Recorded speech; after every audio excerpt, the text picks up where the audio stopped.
Oh, look at that sound. All right. We're in business. Okay. See, Since I'm not sure we're going to be able to edit this, I'm just going to fire it off and we'll have to live with this intro here that's fine. if I can't fix it. You have little faith. Yeah. Well, after the last three attempts to put our final Season touches, 3.3. 2.5, whatever it was.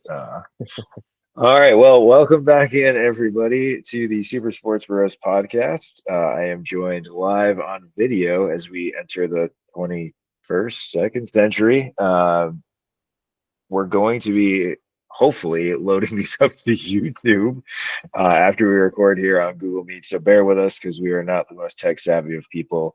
Welcome back into season 3.0 as we are only a quarter and a half late as we started recording, kicking off the NFL season. Today's going to be a football heavy pod. We are going to focus on week one of college football. We'll hit some rapid fire, some in-depth takes. I guess overreaction Thursday, who should be hitting the panic meter pretty hard, and who can write it off to, hey, I played a top 10 team and I held my own. We'll make predictions later in the show on where we think the playoffs will go. We're going to do a snake style draft where we each pick a team. Once you pick that team, you're off the board. We'll track it and see who gets the most rights at the end of the season. And then we'll get into our NFL preview. We'll hit each of the week one matchups, things we're looking for, possible like sleeper teams or players to go off of the season. And then we'll pick our playoffs like we usually do. We actually did well on that last year. We Not the did fine in but NFL the last year, teams to really. make the playoffs, we did pretty good. Yeah. All right. So with that being said, let's jump right into it, man. We're gonna go week one college football, probably mostly focused on top 25.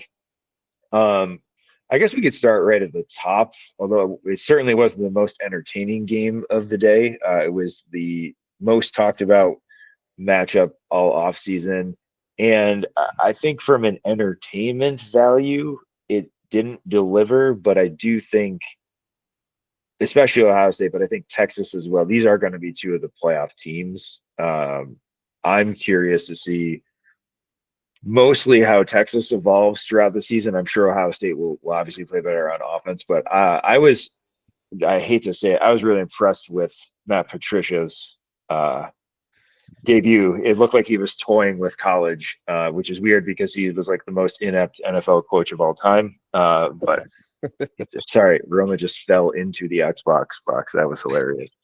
I did not have your pets being the problem first. Yeah, you heard that crash on the beach behind me.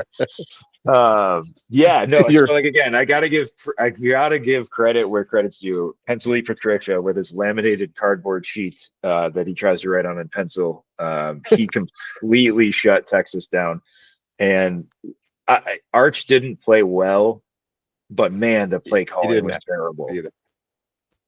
Play call. What, four drop, two of which were over first. Uh, if you were going to off or chalk this up to a good differ from both or mixture. I think it's a slight mixture, but I lean heavy on good defensive display. Yeah, for sure. I mean, you saw there were very small flashes of the wonder kid that is Arch Manning. Like, all the tools are there, and again, he walked his very first like big start on the road. I think he played against like UTSA last year, and then a bunch of mop up duty. So it's totally different than going to number. I don't know how they're number three behind Penn State, but number one now, Ohio State on the road to open up Yeah, the season with a brand new core of receivers. This is a team that sent its best two wide receivers and a tight end to the NFL. So yeah, and not like a slouch receiver, as a first round pick in Matthew Golden, and Isaiah Bond, if he didn't get in trouble off the field, probably would have been a second or third round pick. So throwing yeah. to all new guys, the talent is there. But for me, it was just, I think I had texted you. I was just like, my biggest pet peeve is on 3rd and 15 when we run a 4-yard crosser. Like, Yeah. Yep. Obviously, someone's running check down, but when all four options don't get to the sticks, like what is he supposed to do? Right. Yeah, I thought Sark got undressed a little bit, and Mhm. well, I'm also curious your thoughts on Julian Sayin. Is he Will Howard 2.0? Did you see anything, or is he just kind of classic Ohio State game manager when it comes to a great roster? I saw some flashes in there too, and again, both defenses were miles ahead of the offenses. Texas's defense, again, giving up 14 to Ohio State. This will be the lowest score Ohio State puts up all year. So again, Texas doesn't really take anything as a silver lining here, but their defense held up. If you had said to Sark, "Hey, you're going to give up 14 points on the road," he probably would have signed his Feeling life pretty good. away Yeah. Yeah. for that. So I do think, to me, like obviously, they're going to protect him a little bit, but again, just like Arch, there were moments where you saw really good arm talent. They opened their playbook a little bit more. Uh, Go ahead. Jalen Hurts with another rushing touchdown from 10 yards out. It's tied up again. 14-14. Must be a Diggs talking to him. There's a clown on the field talking trash Yeah, after giving him a he sure is. 30-yard rushing Yeah. touchdown. Like, what are you doing? You bet you didn't pass it to me. So stupid. Man. Anyways, yeah, I think he'll probably progress, and obviously there's five stars everywhere around him. I think we might see a little bit more human offense, especially running from Ohio State. But man, their receiving core is really good. Yeah. And no one got crazy loose. I mean, the one touchdown they scored, the Carnell Tate touchdown, was a really good catch. It was probably the best throw Sayan had all day. But again, it's obviously they're going to lay the wood to playing some FCS school this week. I'm pretty sure. Yeah. Graham, it's rough. Oh yeah, actually I think they're off. Uh, they have Ohio in a couple weeks. Anyways, yeah, they're you're right, Grambling, Yeah, big Grambling. big Yep. showdown. So I'm sure you'll see the offense shine this week. But yeah, I think yeah, obviously Ohio State, that's a huge win, a big feather in your cap. They've bought themselves definitely at least a loss keeps them, I would say, probably top five as long as they run the table. If that loss is to Penn State, um, I think Texas, they didn't help themselves with this, but this is not a playoff crushing loss. Like probably another team we'll talk about in a little bit here. Um, it, it, so we can go right in order. Like Penn State crushed Nevada. There's not a ton you could probably take from that. Then the top 10 matchups was actually the nightcap on Saturday. We had Clemson hosting LSU, and LSU pulled it out 17. This was way more low scoring than I thought. Both defenses are talented, but I thought it'd be a game in the high 20s, maybe low 30s. I don't know if for you, if it was it Clemsoning, which we haven't seen them do it for a while, or was it LSU coming in with a good game plan? It's tough because every time I watch Clemson in a big game, I struggle with Klubnik because I just don't understand the confidence that Dabo puts behind Klubnik. We had discussed it where he is fine against bad teams, but he's not good in big spots, and it's just more of the same. I thought LSU looked like, I'm not going to say substantially better than Clemson, but there was a gap that They should have won by more. That didn't show up on the scoreboard. Yeah, exactly. Yeah, I think Klubnik is what he is at this point. He's going to rack up stats against teams like Syracuse and Pitt, who are good but not great. But good enough to anytime make you want to throw the ball a lot. Like anytime there's a premier matchup or a halfway competent defense, yeah, you just can't make them a the weak complicated link. read. Yeah. Yeah, I agree. But again, so I do think this is a salvageable loss for Clemson. They didn't get blown out. No, and They're they didn't get they're dropped very far either. in their defense played well. Again, 17 points to LSU, who again, like Ohio State, is just loaded everywhere. It might not be their lowest score because there are some really good SEC defenses, but this is going to be on the lower end of LSU's average for the year. Yeah, I Um, would agree. so for me, this was more of a missed opportunity than Texas going on the road because Clemson was at home. Yeah. So I would say the Texas or Ohio State game was more of a defensive effort. This was a little more of a struggling offense. Mm-hmm. I'd agree. In my opinion. Yeah. Next matchup was Georgia over Marshall, Oregon over Montana State, and then boy, there were a couple upsets, but number 8 Alabama got absolutely trounced by Florida State. Florida State was home, but it coming off a 2-10 season. I was gonna say, yeah, a home opener after a 2-10 season, bringing back the same coach. It's not a typical like big home opener. I mean, sure, it's Bama and it's home, but it's not like Florida State was a great team last year and had everybody behind you. There, my nephew now goes to school there, and there were tickets available for the right price. It wasn't, Sure. an impossible seat. Yeah, and for as much as they get clowned on, they have a strong fan base, and it is 2 years removed from them going undefeated and losing the last playoff spot to Alabama in Saban's last year. A little extra salt. Yep. It certainly felt like almost on every play, Florida State wanted it more. I've never seen an Alabama team look, even last year, just they looked defeated. They looked defeated, but they looked like, not caring is the wrong word, but they weren't like totally engaged. Like what you would see from, let's say, Ole Miss or Mississippi State, where they have 4 or 5 pros that are out to get theirs, and if they lose, right. I've never seen that from Alabama since Nick Saban's been there, and they didn't expect a fight, and then they got punched in the mouth, and they're like, "Shoot, we're not ready for this." Yeah, it's kind of was like the what's the movie where the team wins like 100 in a row, and then they go LaSalle. Yeah, there's a new, obviously that's high school, but it's like a new season, and they're just like, we are who we are, the streak, we're going to win, and all of a sudden they're down 2 touchdowns and the game's over. Yeah. So, so here's the thing: for as bad as Alabama looked, their name is Alabama.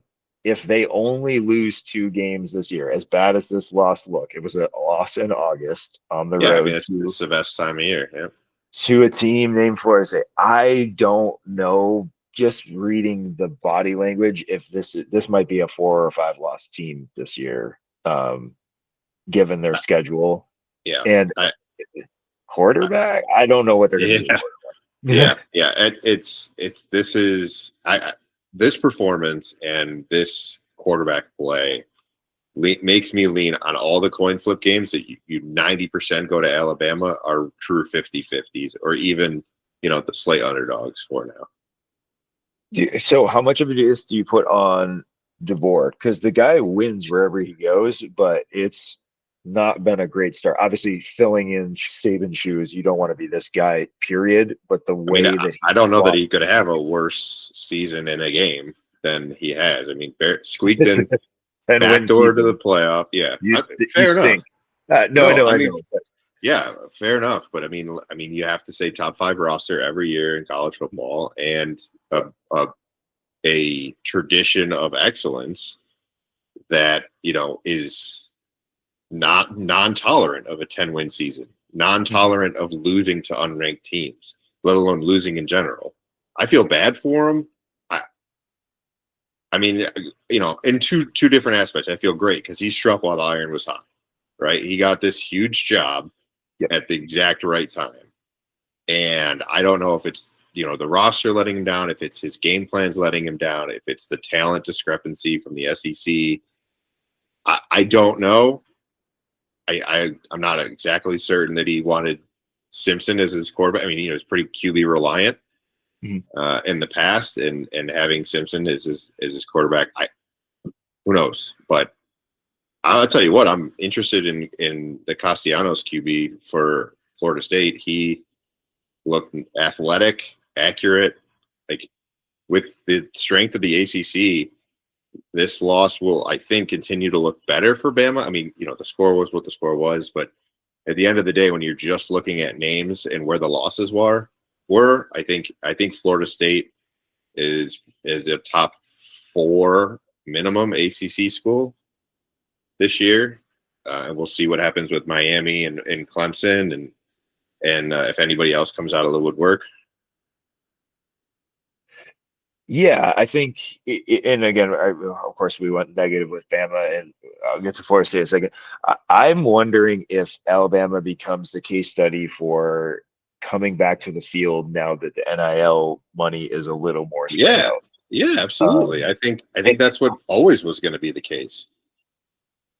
So, you had said that DeBoer kind of struck at the right time. It might have been the right and the wrong time at the same time, because I don't think Saban wanted to stop, but I think he saw what was coming down the pipeline. He hated the NIL stuff. Yeah. Yes. And again, well, as long as he's at Alabama, the money's going to keep flowing. But in terms of a destination to go to college, while it's a great college town, correct me if I'm wrong, because you've been to Alabama more than there's not a lot to do down there. No. If you could go to, I will tell you, of the two schools in the area, Auburn has a better city life than Alabama. Sure, but like if you can go to USC and live near or in LA, oh sure, you go to even though Miami is a small school, Miami, Florida, even within the SEC, there are better destination colleges. I mean, hell, that they're going to spend all their money on baseball, but Vanderbilt's in Nashville, so it's. To me, it's kind of like when you start thinking about free agency destinations in the pros, like, right, I want to go to Miami, it's tax free and I get to live on the beach. Why would I want to go to, Cleveland or Buffalo or, Yeah. I mean, you wonder if NIL still wasn't a thing, how much better DeBoer would be here, because he would have the best roster, undisputed. But now it's, the disparagement the discrepancy between Bama and the rest of the college football is much smaller, if not, negated. Mm-hmm. And this is kind of what we have to show for it. Yeah. So let's just, so we kind of, because we always ramble, I do want to give props to Mike Norvell, who I do think is a good coach. I think it was just a perfect crap storm of bad portal picks, and everything that could go wrong did go wrong. I don't think he's 13-0 every season like he was his 2 seasons ago, and I don't think he's a 2-10 coach like he was last season. So I felt best for him, but also Castellanos getting a little bit of shine after his not so great departure from Boston College. Hopefully at last he's a very fiery player. Like, he just shot off at Bill O'Brien, and that's when everything kind of went downhill last year for him. So hopefully they keep it rolling. Now with expectation being back in the top 25, do they keep the momentum, or are they going to be like, we geared up for this game and we're not going to play well the rest of the season? Sure. Yeah, no, they got to prove that they've got staying power. For sure. Man, this game is sloppy. Arizona State is currently the mantle holder for the Big 12. They did represent in the playoff last year. They were number 11 last week. They beat Northern Arizona by 20. Outside, dark horse Heisman candidate might be their quarterback, Sam Leavitt. Obviously, super outshined by Cam Scatterby last year, but this guy can kind of do it all. But he's fighting the old Pac-12 after dark. This game came on, I think, at 11. So I saw like the first quarter and then passed out on the couch. So I didn't see much other than the first 2 drives. I will take a wait to see tentative flyer on Arizona State. I need to see them play against somebody better and actually stay awake for the whole game. Anything for you on that one? No, I'm the same way. I totally missed that game. Florida walked all over LIU Brooklyn. DJ Lagway, 3 touchdowns, didn't get hurt. Probably the biggest thing. I'm excited to see them play South Florida this week. That's a game I have circled to watch, even though South Florida is not ranked. They beat Boise at home, big upset, and beat them by a lot. That was one of the Uh, biggest flops of the early. What was it? Week 0 actually with Boise, right? mhm. Yeah, they flopped hard. That was upsetting. The I put money up with this. Oh, did you? Oh yeah, But again, it could just be like again a team that prepped for really well for week one. I'm curious to see what can South Florida do going to Florida. Can they put up a fight? And also, this will let us know if Florida's for real because I think Florida has now that Florida State is in the top 25, 7 of their 12 games are against ranked opponents, which is insane. oh wow, Yeah, so there's a lot of potential there.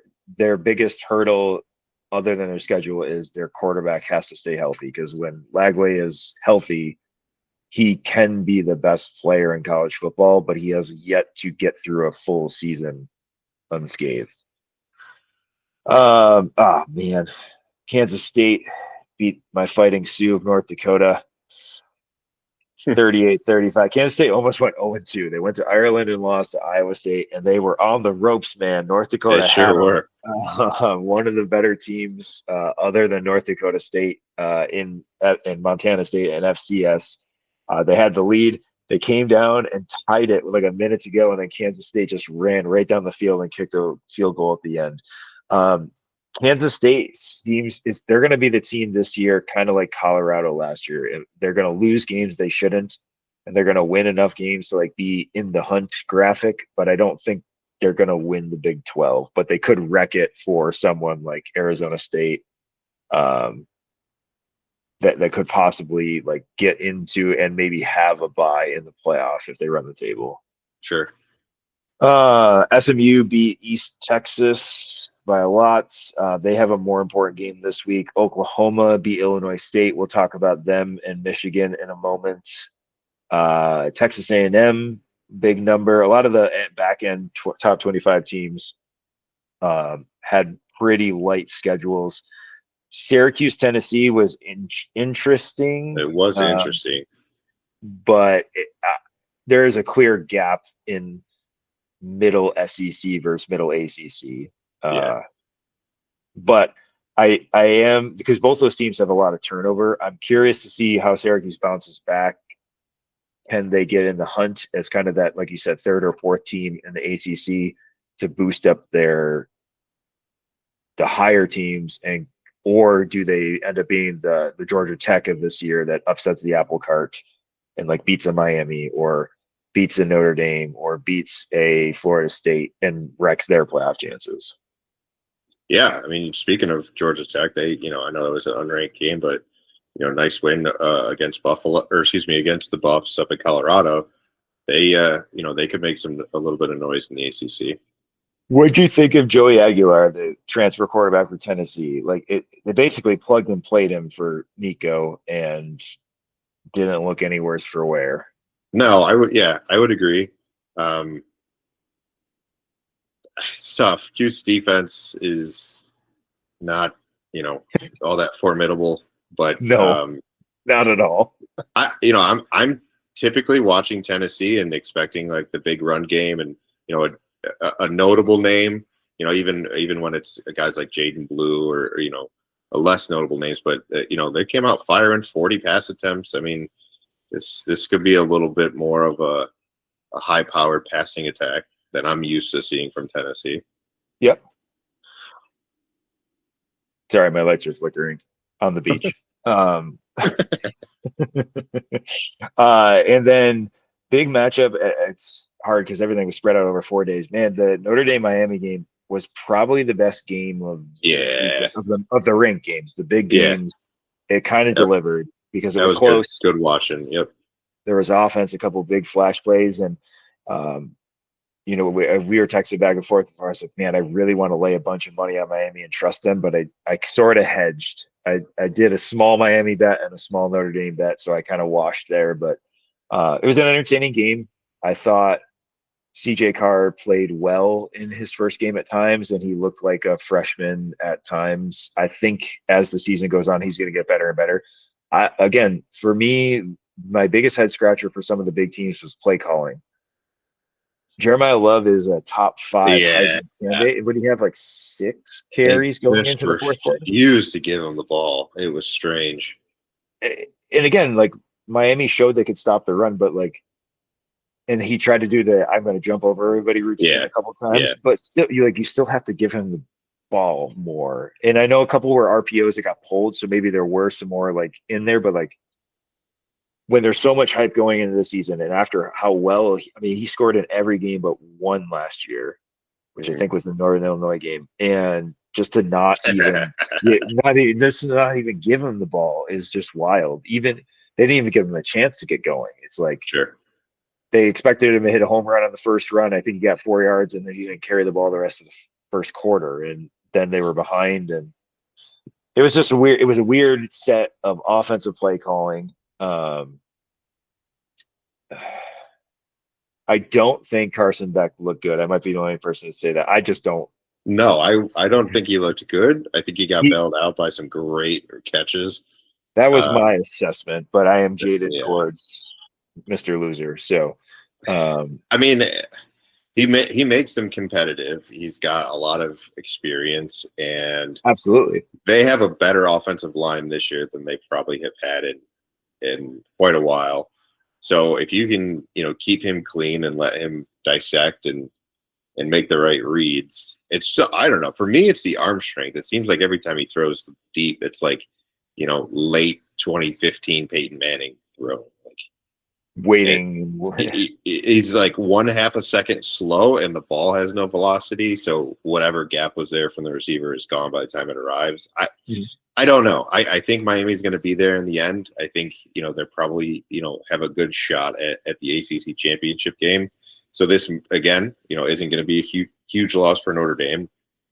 I was waiting for Miami to blow it just because. Because it's Miami. For the last 20 years, that's kind of what's happened. And, they started to, obviously. But for them to kind of hold on at the end with that interception, they didn't do anything with it. I think they went 3 and out and kicked the field goal. But those 3 points were the game. So it was interesting. The offense kind of did let down. They have a letdown like typical, but their defense made the play. Yeah, I mean, for sure. I think Miami really showed how well Cristobal can assemble both lines of scrimmage. I was surprised how much the defensive line dominated. The offensive line was good last year, not great. I think they're great this year. Again, small sample size, one game, but they held up to a really good pass rush. But Notre Dame looked like they were getting pushed around, like the last time they went to Miami in 2017. Again, I think these are two teams. Again, Notre Dame's path to the playoff is much clearer for them Sure. than Miami's. Miami has more pitfalls, and I have less trust in Miami. Oh my God, Jahan Dotson of all. Is that people. who that was for 65 yards? Jeez. I thought it was Smith for a second because it was single digit, but it was not.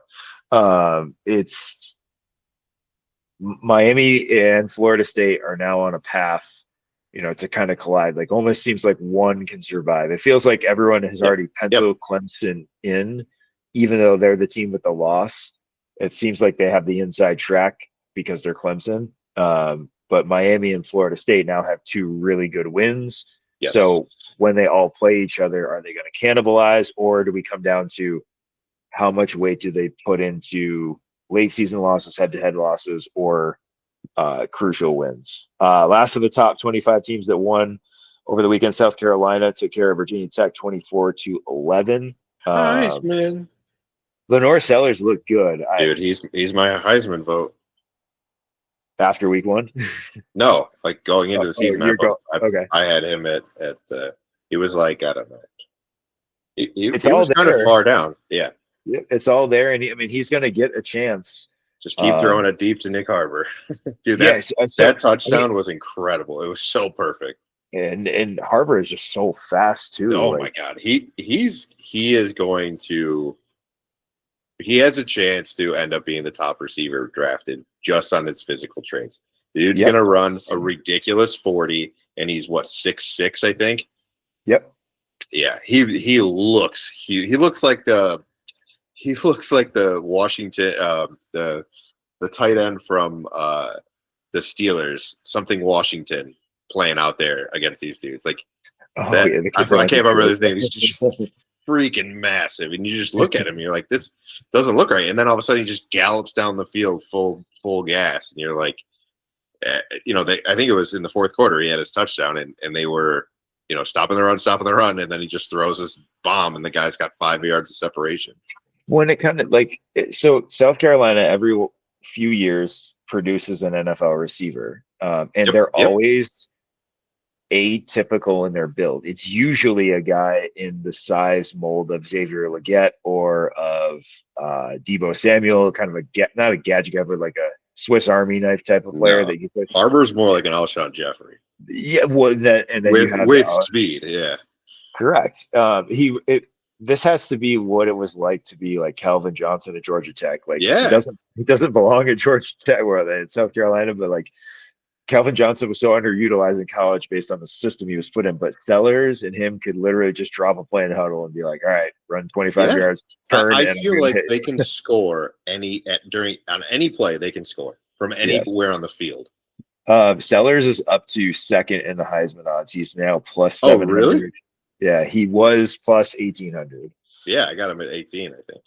So he's number 2 behind Nussmeier, who I would say had a good showing. Yeah, he did well. Well, where's our guy? Maverick MacGyver? Oh, I'm sure he's not going to show up. Mick Heisman. Yeah, absolutely. Not in the top 5. Third is Carson Beck plus 1,200. No. Gunnar Stockton is plus 1,200. John Mateer is plus 1,300. He's the quarterback of Oklahoma. Has a chance to show. Oh, Saquon into the. There's Barkley. Yep. So Mateer has his showcase kind of standalone game this weekend because after a loaded week 1, there's only really one. There are several good matchups, but only one ranked on ranked that we're going to pay attention to, which is Michigan going to Oklahoma. So John Mateer is the transfer quarterback who used to play at Georgia, and then he transferred to Oklahoma. He's plus 1,300. Jeremiah Smith is the top non-QB. He's plus 1,500. Arch is down to 7th. Cade Klubnik is 8th. Drew Aller is 9th. Dude, Maverick MacGyver's better than all these guys. And then Sam Levitt, he's my dark horse. Well, actually, Maverick MacGyver is, but he won't actually be considered. But Sam Levitt, of the possible Penn win the Heisman, he is up from plus 4,000 to plus 1,600. He's in the top 10.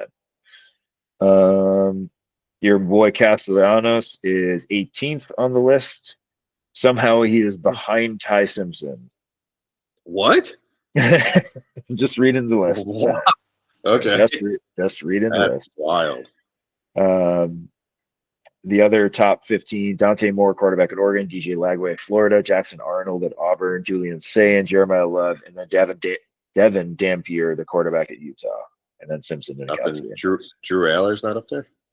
Aller was in the top 10, 9th. Oh, I'm sorry. Okay.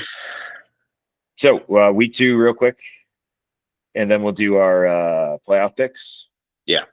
Okay. I'm looking to see Maverick MacGyver's Heisman odds. Well, wait till he takes down Toledo this week. Plus 20,000. Oh, money in the bank. Well, he hasn't thrown a pick yet. Can you get him to at least get the invite? He could be the rando that gets the invite to New York, but he won't win. Oh, he's so far down on this list, man. He'll get the Colt Brennan invite. If he keeps it up, he will. Anyway, the guy we're talking about is a kid from Western Kentucky. His name is Maverick MacGyver, and he throws the ball with an absolute recklessness for human life and total abandonment. Hospital passes left and right. Just chucks the ball 60 yards under double coverage. But Western Kentucky, if you are looking for something to watch when your team isn't playing, is an entertaining watch because they just chuck the magic bean all over the place. All offense, no defense. Yes. Yeah, and their kicker's name is John Cannon. If you needed another reason to watch. Okay, so getting to week 2, and then we'll do our snake style draft here. The big matchup is 7:30. It's probably going to be College game. I haven't looked, but I would guess they're going to Oklahoma. Number 18 Oklahoma is hosting number 15 Michigan, who beats who did they play? UNLV, nope, New Mexico, red Yeah. team. Looked, I think Bryce Underwood looked like a freshman. There were moments where you're like, oh my God, Michigan has a guy that can push the ball down the field. And then Yep. there was a no, don't throw it. Oh, okay, got away with it Yeah. this A week. talented freshman. Yep. He looked like Definitely a right. talented freshman. For me, being a Michigan fan, the defense looked concerning. Slow start for sure. And obviously, they're not quite as loaded after 2 years of just getting blitzed by the draft. Yeah. I think they're going to have some games where they give up some big points, and this might be one of them. Yeah.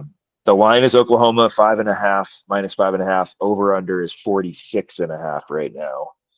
Any lean, or are you homer pick? I don't have a good read on this. I think that it's going to be close in the first half and then a blowout. I just can't figure out which way. I'm leaning towards Oklahoma probably Yeah. taking over in the second half. I hope this isn't the Texas game from last year. For Yeah. Michigan. It smells like it. I'm obviously, concerned about the defense. Yeah, the touchdowns were trick plays and whatnot. I mean, they were moving the ball. New Mexico was, rather efficiently. Yep. Kind of, matriculating the ball down the field, which is pretty rare for Michigan. Their defense is typically you either get them on a big play or they kind of stop your short offense. Mhm. We'll see. I was encouraged by Justice Haynes. I had high hopes for him coming in as a transfer, and he looked fantastic, breaking big runs and doing the dirty work. We got a two-headed running attack, and what I hope happens, honestly, is that Michigan just kind of grinds the game and eats clock, and it is a 20-17 in the fourth quarter type of game. I think that's the Michigan's best chance at a win is actually the under hits. I think if the under hits, it's a Michigan win. If the over hits, it's an Oklahoma win, and it's probably a 2-score win. Okay. So it really kind of comes down to that. Underwood could win this game, and this be his big welcome, or he could single-handedly lose this game. And sure, whatever. I'll just take the hype and the prospect and say this is his coming out party, and Michigan wins in a close one. We'll go 23-20. Okay, so the point of yours that I'll agree with most is the over under. If the game is under or close to the line, I think it leans Michigan. If this becomes a shootout, They may have the best kicker in the college at the moment. Also, yeah, I think it Zapata may, is very good. which is true, but you can't trade 3 for 7. No, And absolutely. I think Oklahoma is going to try to showcase Mateer in this game just to see if they can, get him on the map, because I do think as they hit it's Michigan isn't a warm-up game, but it's not the most difficult game on Oklahoma's schedule. So if he can get rolling early, it might bode well for them going forward. Okay, so sounds like we're anticipating a close game, possibly late. It might get ugly for one side depending on how the score's going. Might have to go old school Michigan football and kind of grind out the win if they're going to. Other games of note, we have the Cyhawk Trophy up, Iowa going to Iowa State. It is Iowa State 3.5-point favorites. Iowa, an offensive force to be messed with. Well, they played UAlbany. Hey, I did cover that bet because I knew that they couldn't score 45 points. So taking UAlbany plus 45 worked really well for me. So Iowa State has gotten fairly advantageous bounces in weeks 1 and 2. and I am looking to see if Iowa is the Big Ten that much better than the Big 12, is what I'm looking to see, because Iowa is at best the fifth best team in the Big Ten. Iowa State could be one or two in the Big 12. So certainly, in my opinion, more on the line for Iowa State that has playoff aspirations. Iowa needs everything to break right this season to make the playoff.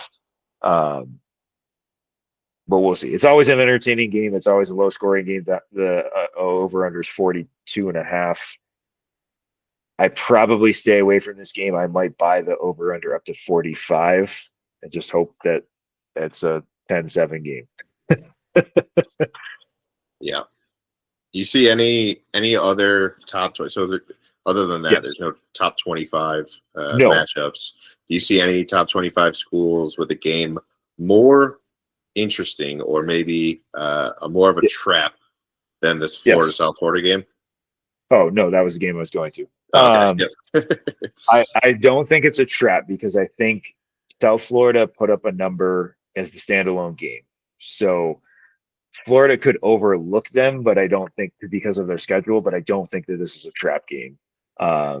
What I am curious to see is South Florida could be in contention, especially if they keep it close here, to be the group of five team that makes it. Obviously, they have to win their conference, so a loss to Florida doesn't kill them. But if they get blown out, it looks really, really bad. If they lose by a touchdown in the swamp, I think it gives them, again, moral victory when you lose, not necessarily the thing you're looking for, but I do think it gives them the ability to hang their hat on something. They got their quarterback back, and that dude was electric. Byron Brown had 210 yards in the air, 2 rushing touchdowns, and he completed little Boyd, the strong safety, on his way into the end zone against Boise State. And anytime you got a guy named Chaz Nimrod on your team, you got a chance to pull off an upset. So for me, I think this is also a test to see how legit Florida is, because South Florida, again, while not a powerhouse school, is a school with top 25 pedigree. I mean, when I was in college, they somehow snuck all the way up to number 2 in the country one year. But they are perennially always lurking in that others receiving votes area. Because it's a Florida school, they get all the Florida talent 3 schools don't get. So a big step up for Florida in competition this week. Can South Florida pull the upset? I'm not sure an outright upset. Can they keep it within the score, which is plus 17.5? I do see that as an achievable thing to see. The over under is massive, 54.5, excuse me. How about you? That game, or are you looking at anything else? It's mainly that game for me. I think I'm going to take a couple of big dogs with the spread. I think, super dog. That was a fun parlay to chase last week. I think some of the super dogs, like I'll tell you right now, I'm gonna grab FIU with the points against the Penn State. Some of these interesting offenses that might give some of these Power 5 schools a little bit of a headache. I'd be interested in grabbing, but I don't think that there's necessarily teams on the brink. Yeah, I don't see. Again, it could. You never know. You could have a Florida State over Alabama type win.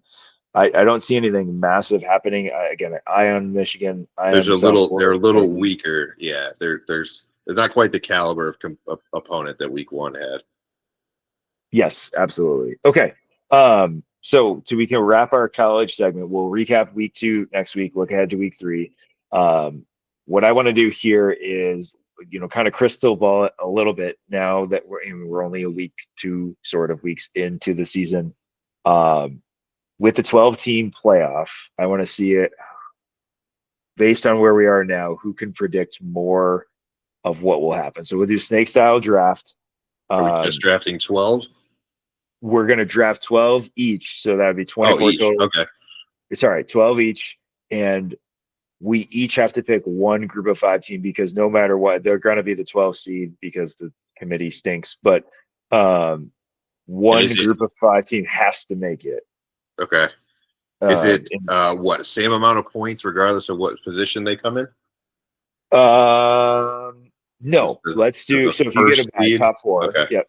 So we'll do 1 point getting in, a second point for getting a bye. So one or two, and then for each win, we'll go. Each win in the playoffs will go 2 points. Okay. So you're drafting for the long haul, but you also want to get as many teams in as you can.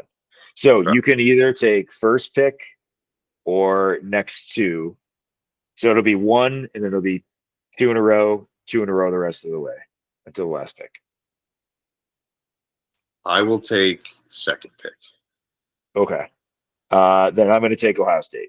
Dang. Okay, that's fine. It was either you take Ohio State and you have to be the one to verbalize it, or I can take them and it's a steal. Wait, so it's not a steal if I take him? No, you had to say it out loud, so too bad. Oh, okay. All right. So I have Ohio State. You got the next two picks. I will take Texas and I will take Georgia. Okay. All right. So now I have two. I'm going to take Penn State and LSU. Okay. You got the next two. Let's play smart here. Darn, that's where I was going next. I know who you're going to take two. Give me Miami Uh-huh. and give me Clemson. Oh, you didn't take my team. Okay. No, I'm trying to wrap up the division or conferences here. I'm going to take Notre Dame Oh, that was my next one. Yeah, because if they win, it's an auto entry. 18 they're in. I'm just looking to get a point there. Yeah, it's auto entry. You're right. And oh boy, if I pick another Big Ten team, that's going to be rough. I think they're going to get in though. I'm going to take Oregon. Sure. Okay. I'll shift my focus over to the Big 12. I'll take Arizona State. You did take them all. And I'll take Iowa State. Well, someone's got to come out of that conference. Yeah. All right. Okay, so now it gets interesting. Ah, man. I will go.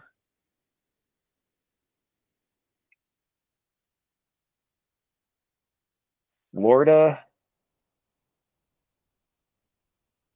and South Carolina. No, that was my next pick. That's my That is just that's a homer. I want them to get in pick. I don't actually believe they will. Yeah. Okay.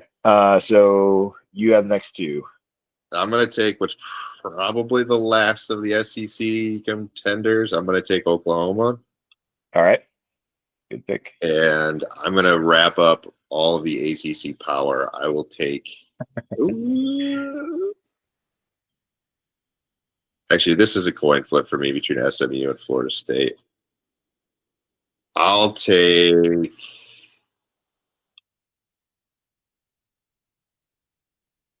Shoot. You know what? I don't want to take out my wild card yet. You know what? Just give me Michigan. Give me Michigan. All right. Okay, I'm going to go. I'm going to take the one Big 12 team that I think is going to take all of yours out, Utah. And I will take, man.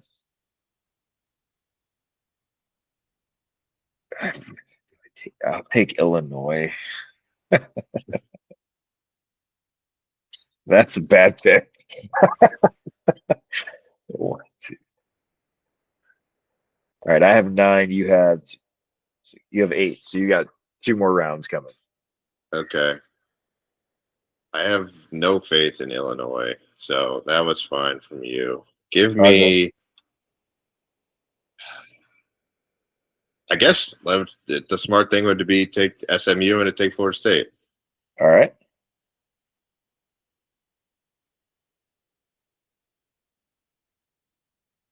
Okay, I'm gonna go.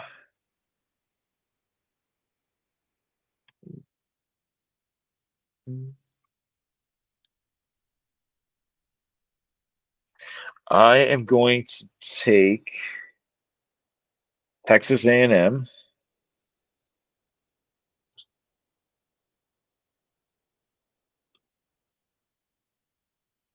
and for my group of five team, I'm gonna take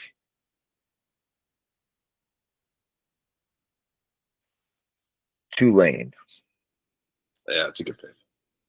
It was either them or South Florida or Western Kentucky. Western Kentucky is my 13th. So you've got two. You have two left, and one of them has to be a group of five team. Okay. The only reason I think this is possible is their schedule is very. So if a group of five goes undefeated, they're in Yeah. my opinion. So my group of five, because of the schedule, is going to be UNLV. Okay. I think the Mountain West is pretty weak this year. All right. And then I will take my 1 year too late pick in the Fighting Fafitas, and I'll take Arizona. I have one more. I just counted. I have 11. Okay. So I will. I don't think two group of fives are going to make it, but I like what USF did, so I'll put South Florida in for me. Okay. Okay. There's All right. no So way UNLV makes it. so you have Texas, Georgia, Miami, Clemson, Arizona State, Iowa State, Oklahoma, Michigan, SMU, Florida State, Arizona, UNLV. I have Ohio State, Penn State, LSU, Notre Dame, Oregon, Florida, South Carolina, Utah, Illinois, Texas A&M, Tulane, South Florida. On paper, my first five should all make it, and I don't think a single rest of my team will. And your back half is way better than my back half. Well, I played the conference games. Yes, I tried to get all the conference championship. I mean, matches. like to me, Ohio State, Penn State, Notre Dame are locks, barring major injury catastrophe. You know what? Let me change my my You're my wavering group on of five. UNLV. Yeah, give me Liberty instead. Liberty? All right. Yeah. I'll leave UNLV in case they actually make it. They got the offense, but they don't have the rest. For sure. Awesome. Awesome. All right. That was fun. Now that we're off the ground and running, let's shift gears and head over to the NFL. So I think we'll break down week one, but before we do that, let's talk a little bit more big picture. What are some things you're looking for down the road, expectations, teams or people you're in on, either that everyone's in on or no one's in on, or are there trends you're fading as the season starts, as we're getting kicked off here in week one? I think probably the biggest. If I had to look cross conference, I'm interested in both the West divisions. I think there's going to be a massive shakeup in their traditional finishing order for both the AFC and NFC West this year. Okay. I think Go ahead. San Fran and Seattle, in my opinion, are on the way down. I think the Raiders and the Broncos are on the way up. I think the Chiefs are on the way down. The Cardinals might surprise some people. All right. That's definitely two divisional races to keep your eye on. And I think that both the AFC and NFC South are going to be slightly less horrible than everybody is anticipating. I don't know if I go that far. With the exception of New Orleans. Oh, I was just saying the AFC South. I think the AFC South is going to be competitive. Now it might be competitive at like 8 and 9 and 9 and 8, but like I don't think there's the worst teams are there. if I could give you my top 5 draft order for next year, Mhm. I think between both of those divisions, you might only have one team. You're thinking the Saints? I do think it's the Saints. I don't think Tennessee or the Colts find themselves picking in the top 5, and I don't think the Panthers find themselves in the top 5 either. Oh, for sure not the Panthers. They're making the playoffs, baby. I don't believe so. I think No, that was just me. I know no one likes the Panthers with me this year, but I'm in on the I'm pounding the drum for Carolina. I'm in for an improvement. I don't know how huge of an improvement we're looking at, but I'm in for an improvement. Okay. Yeah, I do think in the NFC South, I think the Saints are maybe a 3-win team. Maybe. Yep. I think they completely botched the draft in not selecting one of the top 2 or 3 or 6 quarterbacks. I don't know what they were thinking because they don't like. I don't know why people were shocked Spencer Rattler won the job. Spencer Rattler is not an NFL quarterback, but he's better than Tyler Shuck or Show or Shoe or Yeah. however you want to pronounce it. Yeah. I just don't. And for as much of a pitfall as the Shador Sanders show would have been, That's a better quarterback. It's a better nothing offer. nothing I've seen from either player in college or in the preseason will move me off of the. And they still could have picked him in round 3 Yeah. or 4 Yeah. or 5, and Yeah, exactly right. he is much better than Spencer Rattler. So I don't know what the Browns were or what the Saints were thinking. I don't know what the Browns were thinking either, but yeah, I would agree with you. I think there's going to be competition in the AFC South. I don't think it's good competition. I think the Texans, which is strange because that division is known for bad defense and lots of offense. I think the Texans have a sneaky top 5 defense in the NFL this year if everyone That's stays right. healthy. Mhm.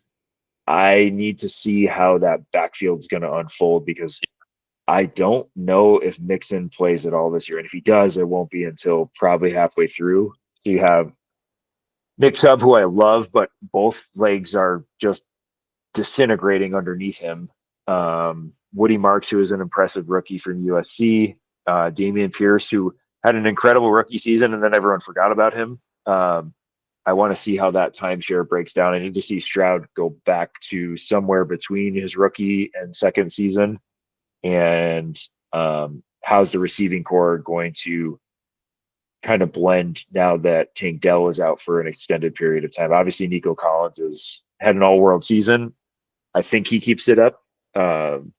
Curious to see what they have. 2 rookies, Noel and I forgot the guy's name. Shoot. Oh, Higgins. Yes, thank you. One of them is going to have to step up to help out with. They also have Christian Kirk, who I think has a good bounce back year. I think him and He's in a good role. I don't. Stroud, yeah, he's- they can develop some chemistry there. Yeah, he's where he's in a spot that he's going to probably do well. He's not. Not going to score, but he's going to have a bunch of Yeah, catches. he's going to have a good NFL season, but a bad fantasy season type of thing. Okay. Okay, so let's again looking big picture. So your top 6 teams, and there's pretty steep drop off for Super Bowl odds. Ravens, Bills, Eagles, all plus 700. Chiefs plus 800. Lions, Packers plus 1200. Anything in there surprise you? Doesn't surprise me, but honestly, based on the odds, I'm going to sound like an idiot because it's been like the thing you can marker in every year. I think the Chiefs being it, I don't think they're a top 5 team this year. Just me. I'm a hater. I admit it. I'm a Broncos fan. I despise the Chiefs. I'm ready for the precipitous fall of the Chiefs. I think they're still a like playoff team.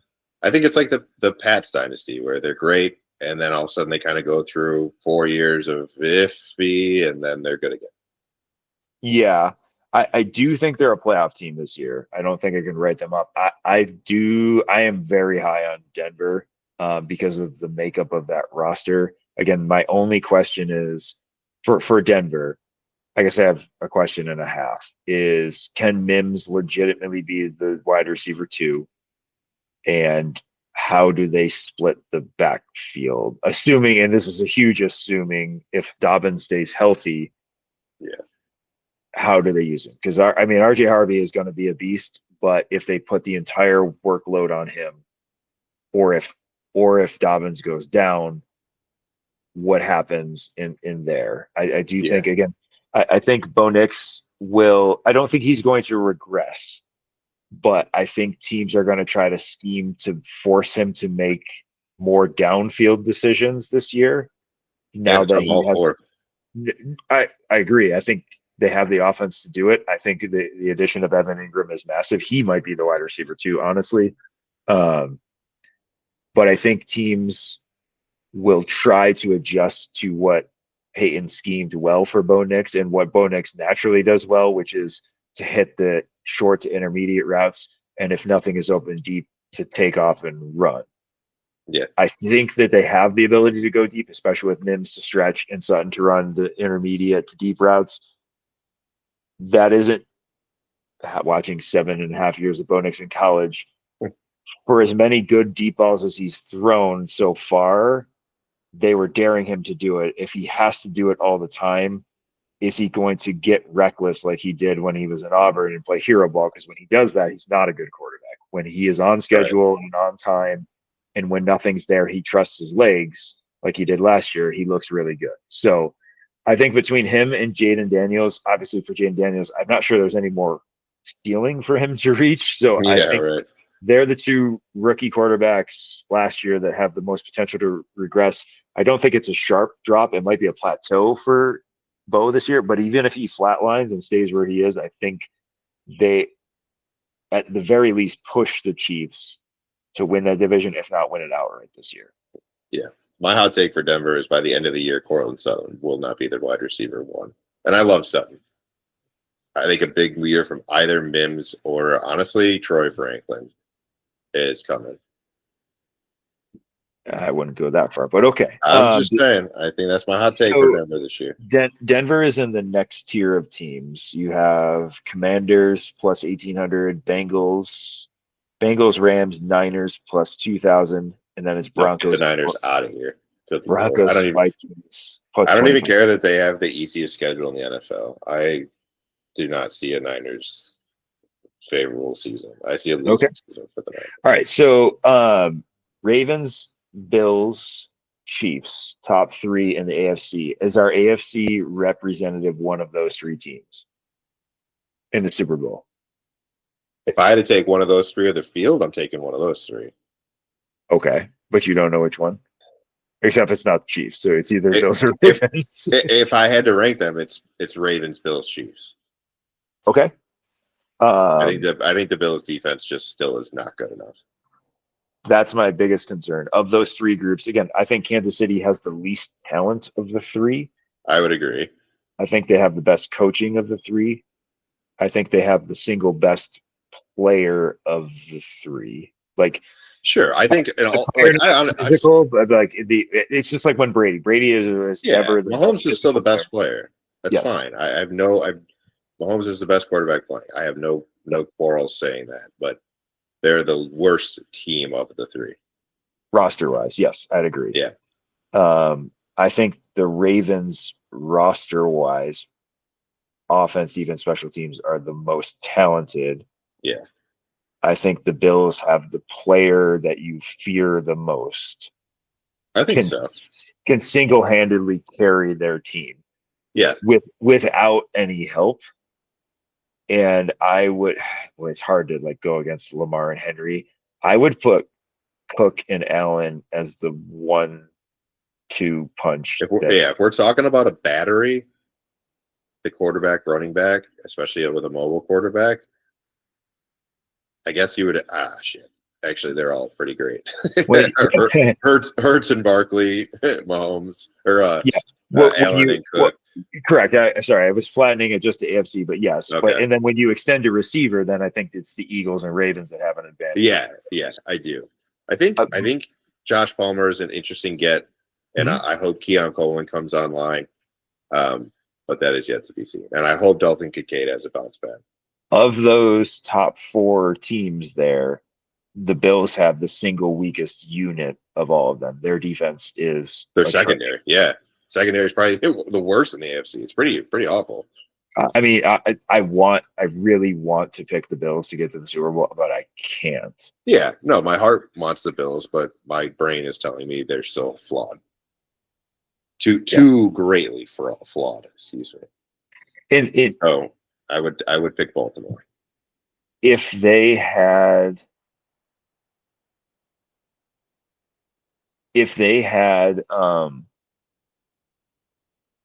I lost my train of thought there. Well, gone. Oh, sorry. If they had a better in-game managing coach, I would say that I could trust that. If they had Spagnuolo running their defense or Andy Reid as their head coach, I would all of say these that the things, defense is not salvageable, but they can game plan enough in the playoffs to win. Versus McDermott is one of the worst in-game adjustment coaches of the good teams that I've seen. So I mean, it's interesting. I don't disagree.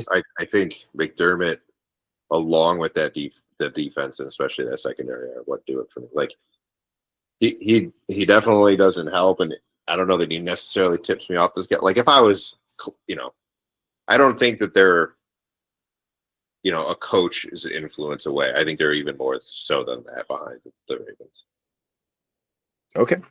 All right. So and then for NFC, your top 3 odds wise are Eagles, Lions, Packers, and I'll go Commanders since I did 4 for the AFC. Is our NFC representative one of those 4 teams? If I'm able to get one of them against the field, I'll take it. But if I'm picking a single team, it's not out of those 4. If you give me the option to take all 4 of them, as long as one of them gets there, I'll take it. One of these 4, you're saying right. Yes. I'll take it. If you but have if to I'm put your money on one team, who are you putting? Correct. Especially with the odds, I think the Bucs are going to finish in the 1 seed. Okay. All right. They're not too far behind. They're plus 3,000. I think the Bucs have the schedule and division and team to get the 1 seed, honestly. Okay. All right. With Loki bigger MVP odds to stack with that. All right. I like that. Okay, what we'll get to MVP odds here in a second. Let me see if I can pull them up.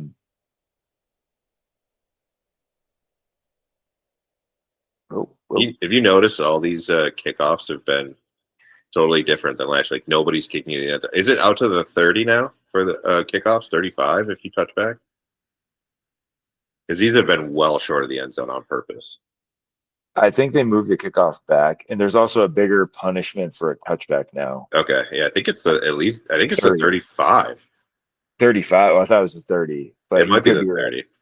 You could be right, but there were a lot more returns in preseason. I know they try to return it anyways, but a lot of the kickers are purposely coming up short of the goal line, like 5-10 yards. Yeah. Well, because I do think some teams figured out if we just let it bounce and roll in last year. I don't know. It's interesting. I mean, I'm always a fan of returning the kickoff. So it's kind of like Tecmo Super Bowl. You have no choice but to return the kickoff. Anyways, all right. Sorry, I was trying to pull up the MVP odds. Well, I am filibustering here on my very slow phone. Let's go. Do we want to go conference by conference? So, like, has a shot to win the division, has a shot to make the playoffs, no shot, dark horse, something like that. Okay. Let's start with the AFC West because I think that's going to be hotly contested. I think for my money, I see at least 2, maybe 3 teams making the playoffs from that division. The maybe is the Chargers for me. I think Chiefs are in. I think Denver's in. I think the Raiders will be fun to watch, but I don't see them winning more than 6 games this year. I think all 4 teams have a possible playoff run in them. Really? Okay. I do. As much as I, can't stand every other team in that division. I think the Chargers are, a safe kind of methodical 9-8, 10-7 team. Okay.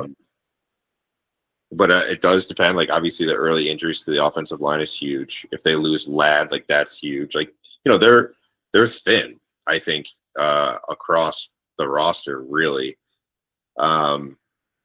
So injuries could be a big story in the Chargers season this year. I think the Raiders, with a massive coaching upgrade, as much as you're not a huge Geno fan, like that's still a massive quarterback upgrade, is Geno. Oh, it's an upgrade. I can't disagree with that.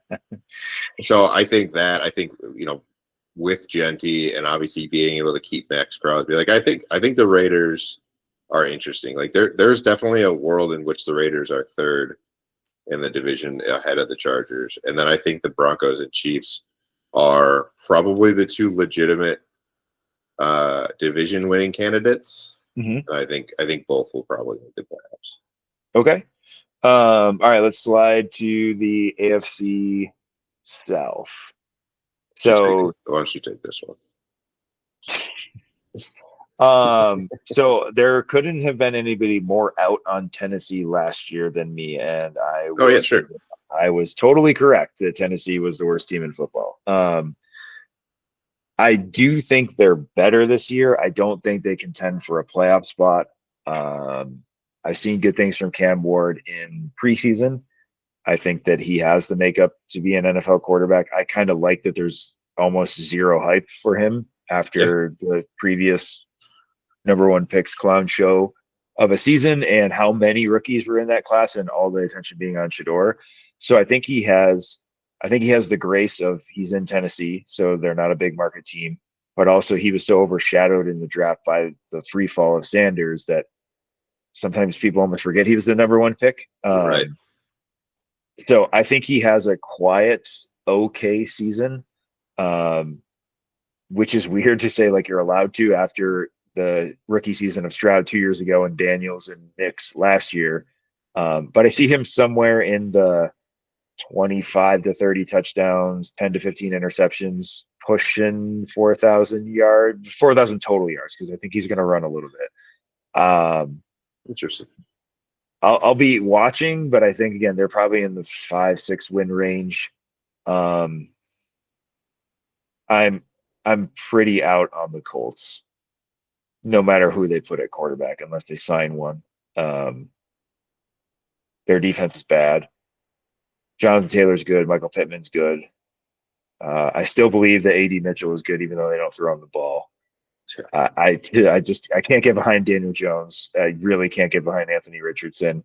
I think the Colts finished last in the division, and I am torn on what to do with Jacksonville. Their coach is going to be the next, should just always be a coordinator coach, but he's a really good offensive coach. He's a goofball. He's a doofus. I think he loses the locker room at some point, but I think he holds on to it for at least a year. So they could push for the playoffs. If Trevor Lawrence doesn't figure it out with Liam Cohen, I don't know if he ever will. I think this might be the year. He might have a pretty good year. I don't think like MVP caliber, but I do think big breakout. Oh my God, is Miles Sanders running down the sidelines? What is going on? Oh, wow. The ghost of Miles Sanders.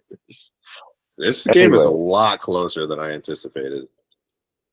Yeah, definitely. And it's Dallas's run game that's keeping them in it, if I'm honest. I mean, not that, they haven't 100%. really tried to pass all that much, but the run game's been super efficient. 100%. It's almost like all those slow, non-good tackling white players. Correct me if I'm wrong. The Eagles aren't as good as you think they are. This has been a non-punt game so far. Is that right? I think the Eagles just punted for the first time, but you did every possession in the first. No. They just kicked a 56-yard or 58-yard field goal. Oh, so every possession has produced points so far. Yeah. Every time they get the ball, there hasn't even been that many possessions. This game is flying by. Couldn't stop the pass. Couldn't stop the run. Every time they got the ball, they went down and got points. Diddly poo. Well, everyone's doing diddly poo on offense. The defense doesn't do nothing. Yeah. Yeah, so I think it comes down to Texans, Jags. I think I will lean Texans based on the defense, and they've done it for 2 years in a row. I really like D'Amico Ryans. I'm intrigued to watch Jacksonville's offense because I think Brian Thomas pushes to be top 5 receiver in the NFL this year. If Lawrence holds it I'm together, so curious what they do with Hunter. I'm not a Travis Hunter fan. I think he's vastly overrated, but he has a chance to prove me wrong. I think that he is a mediocre at best wide receiver, and I think he is a below average corner in the NFL. That's just my prediction. The thing about it is like the track record of just obscene athletes that are difficult to place for in college don't usually pan out in the NFL. Like the Tavon Austins of the world, like Jabril Peppers. Yeah, they're like too well balanced that they're not good enough at any single thing. It's so strange. Yep. No, I totally agree with that. And so I think because of that, I'm a little down. I think Bretton Strange is going to have a really good year. And I think, Yeah, I agree. I don't know which of their 3 running backs is going to erupt this year. I don't think it will be ETN. I think it's either going to be Tank Bigsby, sort of like Bucky Irving last year, or I think it's Mr. Tootin because of his explosiveness and his ability to catch the ball out of the backfield. So he's a faster ETN. Correct. I think that the group likes Tootin because they drafted him, and I think they like Bigsby because of his size. So I think which is weird because ETN is a 2nd-round pick. He came in with Lawrence. I think he's the odd man out by the end of the season. We've spent entirely too much time in the AFC South, so let's go to the AFC North. To me, it's Ravens and then everybody else, but I do think Cincinnati is closer this year. I think it's Ravens, Cincinnati. And I will say that both Cleveland and Pittsburgh tie, and I hope that neither of them wins a game this season. But they'll have they'll probably win 4 or 5.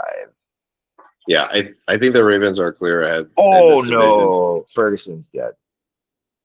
Really? Because the first time they try, guys, dude, they're gonna get the ball on the 1 again and give it another rushing touchdown. That's the second bad ball Dak's thrown to Ferguson in the end zone in the last 3 plays. Straight hospital pass. Yeah, who was that? DeJean that knocked him out. Yeah, and here comes Javonte for his third rushing touchdown. Oh no, it's Blankenship. He's terrible. Yeah, but back to the AFC North. Yeah, I think the Ravens are the clear-cut winner there. I think they get it by a couple of games. I think the Bengals are going to be in the picture, like in the hunt type of graphic all year. It just like last year. I mean, they put themselves behind the 8 ball. I don't think they're going to be safely in the playoffs. I think they're going to be, scrapping through week 18 to get in the playoffs. And yes, solely because of the defense. So I think of let's talk about the East first, because I want to say that the AFC North is it's not my firmest belief. There's a 1 playoff team division. Do you think it's the East or the South? I actually think it's the East. Okay. Oh, first 9 points. Good job, Dak. It wasn't him. Who fumbled? Was it Javonte Sanders? Nope. Oh, see, that's what happens. When you give him the ball more than 1 cookie, he can't handle it. Pukes everywhere. Okay, talk to me about the AFC East. I'm too biased to talk about this division. Yeah, I think it's Buffalo by a wide margin. I'm not drinking the Kool-Aid with the Pats. I think that the roster itself isn't strong enough yet. Everybody else, yeah, sure, Vrabel is a massive upgrading coach. I agree, but so is Pete Carroll. Like for the Raiders, it only can result in so many more wins or points. I think Drake May is a fine mid kind of level quarterback at the moment. I also don't know that he's got the weapons to throw to make him kind of really shine. I think Diggs will actually have a decent year if he stays healthy, and I think Pop Douglas and their rookie Kyle Williams could be interesting. But I think that you've got Buffalo, over double-digit wins for sure, and then probably Miami and New England at around 500. Okay. So you left the team out there. Yeah. Well, I know I'm they're not. going to less, but I just want you to talk I'm not. about them at least. I'm not gonna lie. When it what was it? Probably June, maybe late June, when over under like win total came out, and the Jets were at 5.5. I was so interested in the over. Mhm. And then I didn't end up taking. I was like, let me just see kind of what happens throughout here. And the season started. It's just gotten worse and worse and worse since June. Welcome to being a Jets fan. I think Or there at would least, be. at least I looking think at the Jets fan from the outside looking in. I think the Jets will be more enjoyable to watch this year than they were last year. How about that? They can't be any less enjoyable to watch than last year. It's not possible. And you don't have to watch Aaron Rodgers. I think that's an I improvement. do. In week 1, I have to watch that fucking Fair clown enough. again. I think that they're going to be semi-enjoyable to watch, like a fun bad team. A fun, a lovable loser. Yeah, they're going to be the Sharks of football this year. Yes, I don't think the Jets are going anywhere fast. What intrigues me the most about the Jets this year is the player that they probably should have drafted 4 years ago is now their quarterback. For all of the winding roads it took to get here, it's almost like this was destined to happen moment. Like team that probably should have drafted you second now has you with your second chance, and you're both coming off seasons where you were the jilted lover of the person you're about to face in week 1. Mm-hmm. We could see a Florida State type moment here where they just rise up to shove it up. I think that there's a lot. There's definitely potential for that. They may empty the playbook in week 1. Yeah. They may throw all the all-out blitzes. They might throw the annexation of Puerto Rico on the kickoff return, and then just not be good the rest of the season. I think the defense is still decent. The defensive line is not as deep as it has been in years past. They're going to let Sauce travel this year, so I'm interested to see. I think that the true Sauce Gardner is somewhere between his rookie performance and what he did last year.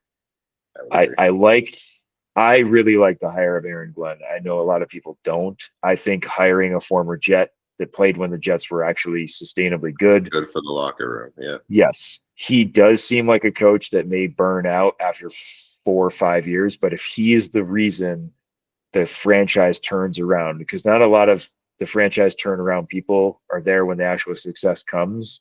Mm-hmm. The Jets can't be any more down. Look at Dan Campbell, man. He was a former player, had played for the Lions. They were terrible. Got him. Nobody really liked the hire. He came out looking like a clown, and he was the guy. Oh, we got a lightning delay in the Thursday night game. Interesting. All right. And so I am optimistic for the future. A huge blow yesterday. Elijah Vera Tucker, this is just being a Jet, is out for the season. He's their best offensive lineman.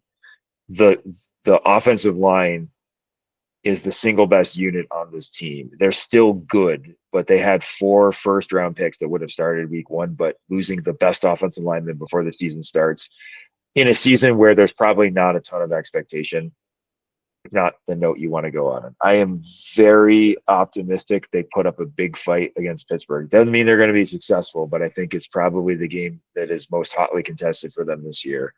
Sure.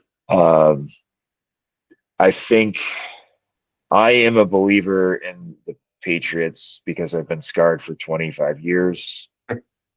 And of course, Vrabel went to them and not the Jets, although I'm very happy with who the Jets ended up getting. Compared to some of the other names that were thrown out there. I think their defense was underrated last year. I think that there's enough weaponry, and again, it's not a trendy or sexy thing to focus on, but Vrabel turned around both of those lines in the offseason. And similar to like what you saw in the Miami game, New England isn't going to win anything pretty this year, but if they dominate the line of scrimmage, they have 4 running backs they can throw out there. I think Travion Henderson, by the end of the year, is their best running back. I think he's more of a returner, third down specialist right now. But if you keep pounding Ramondre Stevenson and Antonio Gibson, I think the addition of Stephon Diggs, allowing Douglas to be the number 2, which is probably where he's best suited. I think they're a dark horse team to make the playoffs. Miami is boom or bust. Miami's going to go. They're going to start hot, I think. Miami's going to go 11-5 or 5-11. It's not going to be anything in between. They're either going to completely fall apart at the seams when October hits, or they're going to, like they did 2 years ago, go undefeated until November and then lose a bunch at the end of the season and limp in the playoffs. If you get perfect health for Miami, are they playoff team? No one gets hurt. Yeah, nobody. Is McDaniel calling all the plays? If he is now, then yes. Then no. Okay. I'm out on his kumbaya. Let's not give the ball to our best player offense. Yeah. If it's a guy that says, Tyreek, run a go route and we're going to launch the ball to you on every play, that we don't run a 65 toss power trap to Devon Achin, then I'll take them as a playoff team. If we're going to run Malik Washington for 3 yards and see if he can get open, I'm out. Okay. If they actually use Jalen Waddle this year, I'm in. So again, like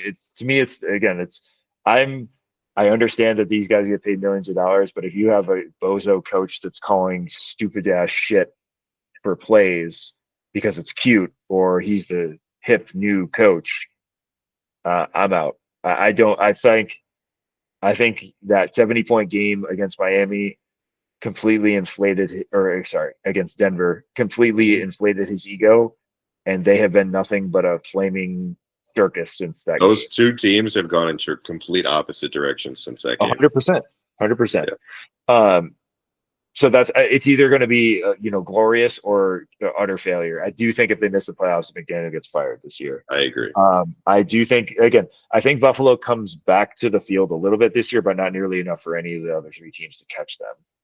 So I still have Buffalo. So my AFC division with best chances of having 3 in the playoffs is the West.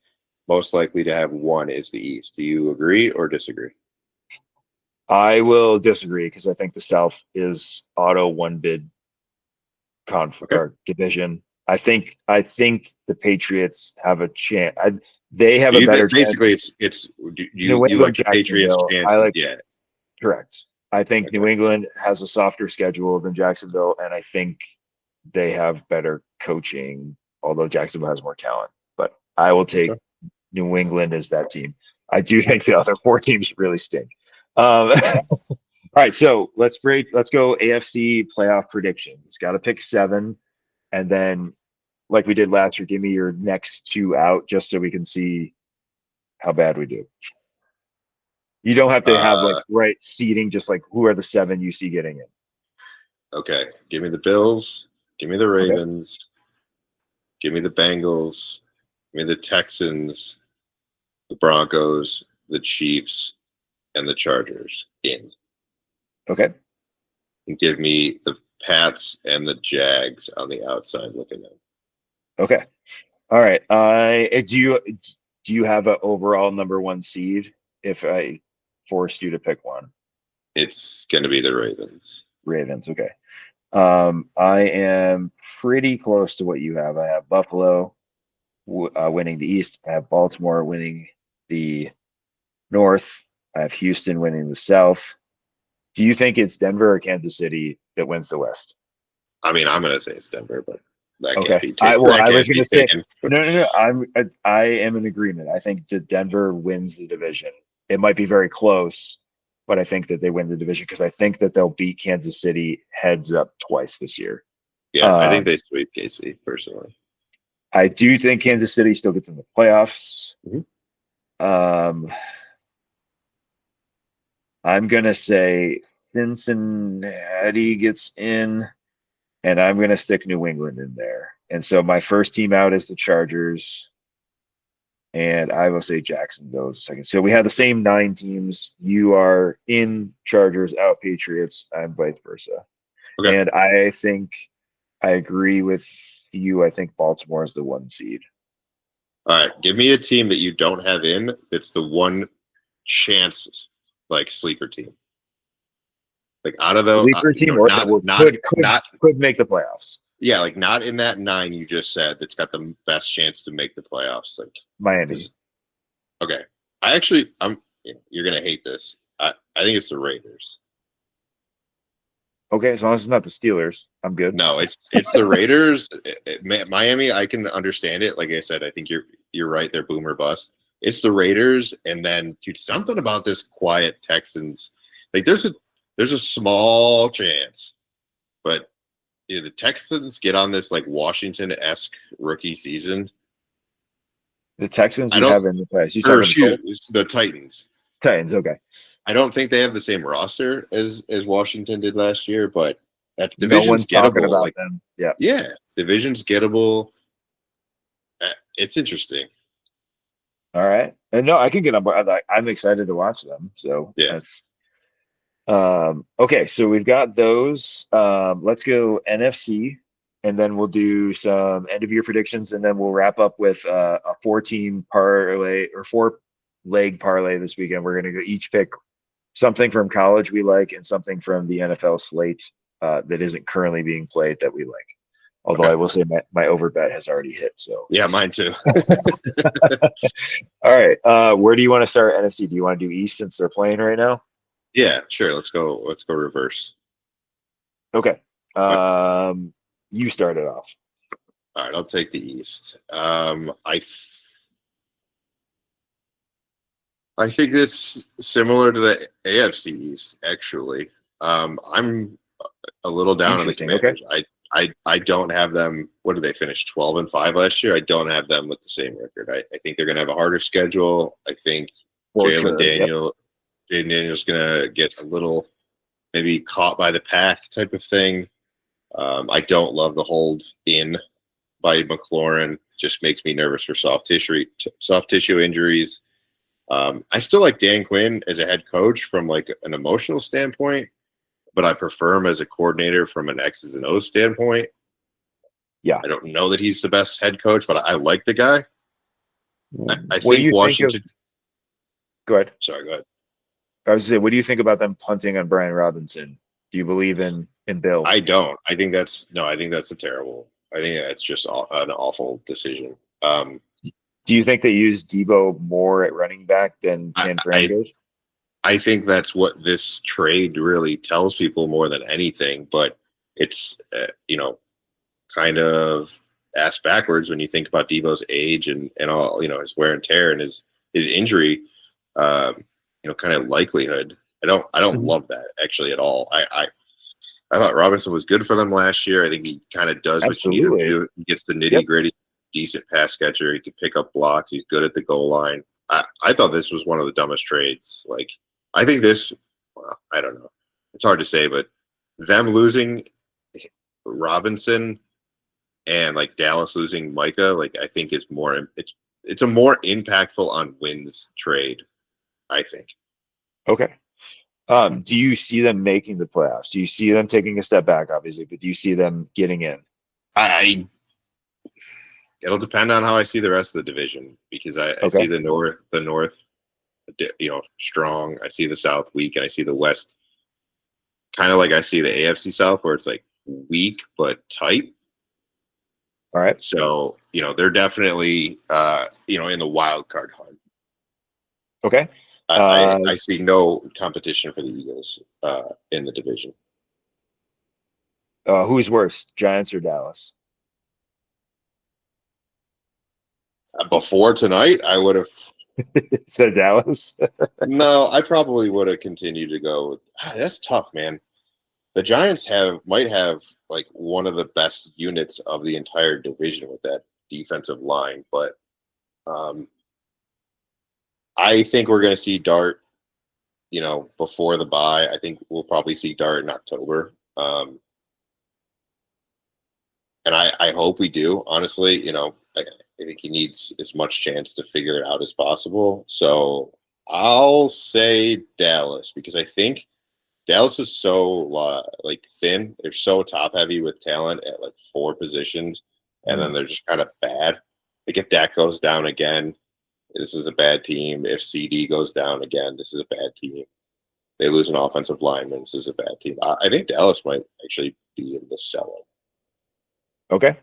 I'm pretty much in agreement. I'm not quite as down on Washington. I think they obviously aren't going to surprise anybody this year. I think they're right on the cusp of playoff spots. Yeah, I do think that's the tougher schedule is going to be tricky. Um, it's weird with the Giants. I agree, Dart needs time, but to me, the longer Wilson is out there, the worse their chances of winning games I gets. agree. Absolutely agree. Uh, worse, I was excited to see what Dayball would have done with Jameis if they had started the season with him. Yeah, Again, it wouldn't have lasted all season. I think you see Dart no matter what, but it would have been more entertaining to watch the show that I think Jameis he put on. learns more watching Jameis than he does Russell. Probably. Jameis shows him also what not to do, like what always to do and what never to do. Where Russ is Yeah. like, I mean, I guess I could do that. How about all right, let's go to the North next because I'm interested to hear your thoughts. I think my candidate for a team with biggest regression, but still might make the playoffs, is Detroit. I think they lost a lot in those two coordinators Yeah, leaving. They are still I uber talented. Um, I think we maybe see a season like the Eagles had the year after huh? they got to the first Super Bowl when they lost Shane Steichen. They lost their coordinators, and they were still good and good enough. But as the season went on, it got more and more predictable to the point when they got just completely embarrassed by Tampa in the playoffs. So I think it's a slow burn is the wrong way because we're going down. So like dropping like an ice cube in the drink every week of the season Just diluting. Yeah, until they're frozen. Because I mean, there's just too much talent, especially on offense, to bet against them not putting up enough points to win. The defense will start the season healthy. I know that the bad taste in our mouth is the 45 points they gave up to Washington, yeah. but it was almost entirely their second string defense out there. And it was a bad game plan anyways, but it not having Aiden Hutchinson the back half of the season hurt, not having two of their linebackers and losing Kirby Jones, like all the guys they lost in the span of 5 or 6 weeks on the back half of the season really hurt their Super Bowl chances. I think the Packers got immensely better on the side of the ball that they are probably still really bad at, but at least they have a puncher's chance to get to the quarterback every time he drops back. The secondary for the Packers is really bad. But unlike the Bills, I think the strength of their front four and to a degree their front seven, but really the front four can put enough pressure on the quarterback to make bad decisions or at least give their corners a chance to be in position to break up a pass. I think their offense is pretty talented. The lack of a true number one receiver concerns me, but it's not a deal breaker for me in terms of like chance to maybe go all the way. It'll be interesting to see if Matthew Golden can emerge as that number one. If Dobbs can stay healthy enough to be the number one, if they decide to throw the ball to Jalen Reed, who presented Grass. as a number, or Tucker Kraft becomes the number one. Yeah, I mean, Josh Jacobs has been everything they hoped for in moving on from Aaron Jones. Um, who's the poor kid from USC? Marshawn Lloyd just can't get off the injured list, but if he comes back, he's a good complement. They have a couple other scat backs that do okay, Brooks and Wilson, who are decent. Like you said, two or three. To me, they're interchangeable because they look exactly the same tight ends, but Tucker Kraft is the cream of the crop there. Um, I'm interested to see what Minnesota does. This is a lot like the AFC West for me, where all the teams have intrigue. yep, Um, I would agree. two of them, I think, for really positive reasons. I think that would be the Packers in Minnesota, and then a lot of pressure on Detroit. And in my opinion, there should be immense pressure on Chicago to win this year. Caleb Williams was utterly atrocious last year in every way, shape, and form. Um, I will not come off of the beat that he is not a winner. He won the Heisman Trophy on a bad team a 4-loss Oklahoma team. He lost 6 games at USC. He lost 4 games at USC. He was non-competitive in every ranked game he ever played in college. He's not a proven winner. He's not a leader. If he can't win with Ben Johnson, who made a very average Jared Goff an MVP candidate, the dude doesn't belong in the NFL. He has immense talent all around him. He now has 2 legitimate tight end number ones with Colson Loveland and Cole Kmet. He has DJ Moore. He has Rome Odunze, who's probably my candidate to be breakout receiver this year. Sure. Now that Keenan Allen's gone, I think Luther Burden, if he had a more clear path to targets, could be a sneaky dark horse for offensive rookie of the year. Their offensive line is top 5, so I don't want to hear that he doesn't have time to throw. Their defense is good. It was good last year. He's out of excuses. There's no bigger critic of Caleb Williams, so I'm curious your thoughts on the Bears. If they don't make the playoffs this year, I would punt on him and I would go draft somebody else. I don't disagree that this is going to be a really interesting division, very competitive. Every team to me has a shot at the playoffs. I'm really interested to see what happens with JJ in Minnesota because they're obviously a quarterback away. I feel confident that Detroit will make the playoffs. Like I would use Sharpie to write them into the 7, but then I would rip them up after that. Like even if you couldn't get it done with Ben Johnson and Jared Goff. Like let's put it this way: Jared Goff couldn't get you through the playoffs with Ben Johnson. I don't think he's going to get you through without. And there's many fingers you can blame, but he wasn't good in either of their playoff losses over the last 2 years. I don't really see that changing. I think Jared Goff's a good, regular season quarterback, just not a playoff quarterback. Okay. I think the Packers. I think the Lions and the Packers will fight for the division crown. I think it's going to be one of the 2 of them. Whoever doesn't win the division will make the playoffs. I think you're going to get probably a 3rd team, whether it's the Bears or the Vikings, in the playoffs. I do think this is the AFC West where you get 3 representation or 3 representatives here. It's tough, but the Bears were close last year in a lot of games, despite Caleb. He doesn't have to be vastly improved for them to be a playoff team. If he is vastly improved, they're definitely a playoff team. I think the roster is good enough, and potentially despite the quarterback, but I think the rest of the roster outside of Caleb is good enough to be a playoff team. So I actually give them the nod. I'm nervous for the Vikings, but I said this last year. Last year, I thought the Vikings were going to be the last team to win a game, and I couldn't have been more. I literally could not have been more wrong about the Vikings than I was last year. I'm nervous, by like the snake bite with JJ. Like he wasn't asked to throw a lot in college. I'm like, okay, how did they make Sam Darnold work? If they can make Sam Darnold work, they can make JJ work. Well, Sam Darnold's always been a passer. Like JJ is a quarterback. Like he's an offensive leader, not like a pure passer. He's never been asked to do it in his television career. Let's put it that way. I don't know what he did in high school and whatnot, but I think we'll learn a lot right off the bat. If they come out in the first game and they're allowing JJ to sling the ball, he's doing, multiple crossing reads 15, 20 yards down the field, and there's like no handcuffs, I think that, we could be looking at last year's Vikings. If they come out and JJ's dink and dunk like Bo Nix was for the first 2 weeks, and they have no confidence in him, I think this could be a rough year for the Vikings. I think they could be kind of tough. It's hard because of Flores' defense. Like, you don't assume is ever going to make a team kind of be on the losing side on the record.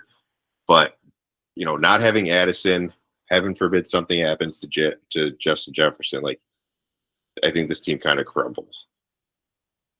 It could. You're right. They certainly are the least talented team in that division on paper.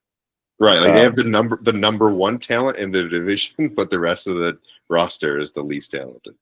Correct. And I think Yeah. for my money, they have the best coach in the division. It's close between him Yeah. and Floor, but when it comes to developing quarterbacks, that would be the guy I would trust the most. Sure. So where do you have this? If you had to, exact the division standings, where are you going? I would go Green Bay. I can see Detroit and Chicago having the same record, but I'll lean Detroit, Chicago, Minnesota. But I think even though Minnesota's last, they could be like 9-7 last or 8-8 last. I think they're competitive, but somebody has to come in last in that division. But I agree with you. If there is a division in this conference with 3 teams, it's the North. Okay. Let's go to the one bid division, the South. Except for me, because I'm going to pick 2 teams from that division. And I'm not picking the same team as you. I think this could be. Well, you're picking one of the same teams. I am. I am. I'm picking one. I think this ends up to be a runaway for Tampa. But I am interested in the Falcons and the Panthers. I think the Falcons and the last playoff spot in the NFC. Okay. And then I think the Panthers improve. I think they're around 500, but I think that's as far as they get. I gotta let Snoopy out the door. My wife closed me in. So we both probably, I'm assuming, have the Bucks winning this division. Are they a legitimate contender for the Super Bowl this year? Yes. Okay. I think so. I definitely think so. You still remember Todd Bowles as their coach, right? I do. I'm so jaded. I'm so jaded. I know, and I don't, discount that feeling. I think it's such a good roster. Mm-hmm. No, absolutely. It's just I like the way they find a way to screw it up. He's going to find a way to screw it up. They draft like sharks shed teeth. They've got the next guy up before he's needed, and they just kind of never find themselves in that dip with like an aging star. Well, I mean, Mike Evans is an aging star, but I know what you're saying. Yes, they're never a year away from having a guy that can plug and play. Yeah. Like say Mike Evans, hits the plateau this year and just crumbles. Great, you got to boot him. Well, they're replacing Chris Godwin basically because they hope he comes back, but again, he's coming back to no legs. So and I wasn't sure that McMillan wasn't kind of the next guy up from last year's roster. True, and I think he can be, but he's out for a while. I believe he's in half a season at least. Okay. I like your optimism on the Falcons. I am skeptical of their defense. Yeah, it's always a defense. I am skeptical of Raheem Morris. I do think that Michael Penix has a really good season. I can see, although they need Mooney to stay healthy, I can see Drake London really taking the next step. Like he is a very good receiver, and he's a well-respected. I can see him entering the. He's not going to ever be Jamar Chase or Justin Jefferson because of his speed, but he can be the next Mike Evans. He's like a Marvin Harrison type. Yes, right. Kind of like he does everything incredibly well, but not one thing to like an oh my gosh level, because he's not uber fast, but he's very physical. He runs every route. And the chemistry, I believe it was, and this is a little skewed because Darnell Mooney was injured at the end of last season. I think on 70% of Penix's dropbacks in the last 3 weeks, he threw at Drake London. So there is a chemistry there. Al, is this the season that Kyle Pitts puts it together? I think this is his best season. Yes, right. It just I don't know. This is 8th overall draft pick ever a season, but I think this is his best season. Yeah, it's a contract year for him. I believe his rookie contract should be ending this year. Yes, it's amazing. Like there's always a guy somewhere in the league that's just so talented, and for whatever reason, it just never clicks. And for whatever reason, it fits. Okay, so you have for sure Tampa, and then if you're maths, you have the Falcons as the second team. Yep. Okay, I'm going Carolina as my second team. I do like the Falcons, and I think it's coming down to those two for the last playoff spot. I am going Carolina because I saw enough from Bryce Young last year in the second half of the season to intrigue me. I think that Chuba Hubbard is one of the most underrated running backs in the NFL. Again, kind of like he's not to the level of running back that London is receiver, but no one talks about him because he doesn't light up the scoreboard with his speed, but he gets 4 yards every time he touches the ball. Mhm. And unfortunately, It's all he him had now. one fumble last year and it single-handedly cost him a game in overtime. Yeah. He never loses the ball. I think that with the addition of Ted McMillan to I be the think true that's true. number one receiver, I think it allows Leggett to move to slot where he's going to be better. I really wish they would get rid of Tommy Tremble. I understand he's an outstanding blocker, but the man has no hands. If they gave, I think they Jadavion gave, Sanders is going to be the run. Yeah. yes, but if they give him a chance, he's got to be out there more than just third and obvious passing. If they run Yeah. two tight ends, Yeah. there's the threat that he could be open. He was a monster at Texas. They have the potential to be a top 15 offense. I would hope so, but again, like it does all hinge on Bryce Young. It's a really young offense. Yes, It if they get it together, that's the thing. If they start clicking this year, you're going to have a nice 4 5 year run with this young core to really go for it. so the reason I'm going to pick the Panthers over the Falcons, I think of the four units, the Falcons have the best unit in their offense. But I I think agree. of the four units, they have the worst unit in their defense. And so to me, the Okay. balance, and again, they're not probably top 10 in either, but they're probably top 15, definitely top 20 for both. I think the combo of the Panthers offense and defense is better than the fringe top five Falcons offense and the bottom five Falcons defense. So to Okay. me, I'm gonna lean Panthers as the team to make the playoffs. The Falcons front four could be good if they kind of sold their soul to go get James Pierce in the first round, and everyone hated that pick. But I think he's again, if they put him on the field, he could be defensive rookie of the year because he could get like 10 sacks because Mhm. they're all skewed. I think losing Judon really hurt them though. Yeah, I agree. That's where I'm at. Probably too much time on the South. Why do we always talk about the South for way too long? Let's It's go to close. the NFC West. This one, I honestly, I have no clue. Oh, I've I got a strong inkling. it would not surprise me if any one of those four teams won. I agree with Do that. I have a leaning, but this is the one where the North, I can see three of the four teams winning. I can see all four of the teams winning, not to the degree of how good the North is, but I think more on the collection of mediocrity and uncertainty with injury in the South, in the West, excuse me. If you're a betting man, which we both are, Not good ones, but we are. if you got even odds for every one of these teams, who are you picking? I know that they won't be. Are we assuming health all year? Yeah. Then I will take the Niners. But that's not who I'm going to pick, just so you know, because they aren't going to be healthy. Really? If I thought if I everyone's gave you healthy, health, I thought if I would have given you health, you would have taken the Rams. I'm taking the Rams because I think they will stay healthier than the Niners. But if you are giving me a full season of Christian McCaffrey, they don't miss the playoffs. Okay. Even with that But receiving core. All right.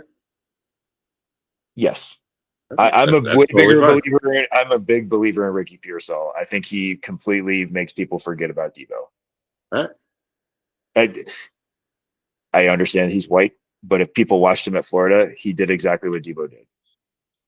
And Debo's 33, 32, Yeah. and not nearly as fast as he was.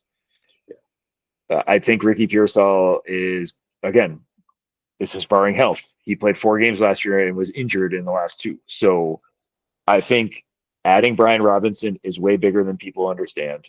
Sure. Um, he was a fringe Pro Bowl running back last year, and he's going to be the clear number two. I see them using McCaffrey sometimes as a receiver. I see them leaning on Kittle a little more as a receiver this year to make up for some of those.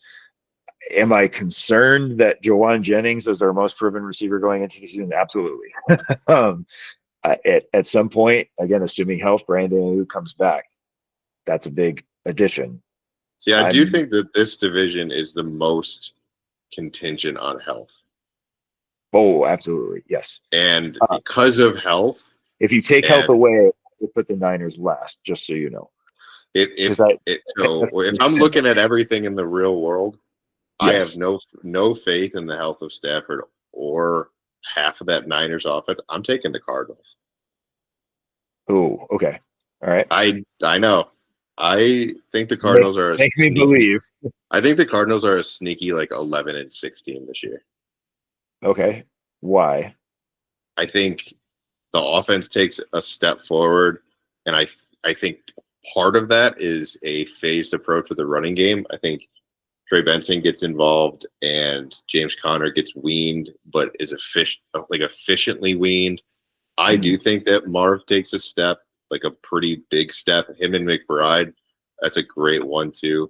And I just think it's kind of now or never for the Cardinals. And I think given the health and the kind of fluctuation, especially with like Seattle and the quarterback situation there, I think this is kind of their get it year. They kind of push all their chips in here. I think they had a great draft. I love the defensive side of the draft too for the Cardinals. So that's where I'm going. Okay.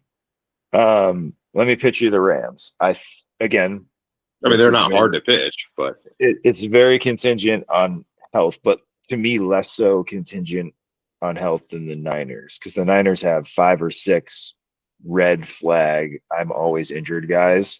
For the Rams, it's really one, but it's a big one. Again, like healthy Matthew Stafford, you win the Super Bowl.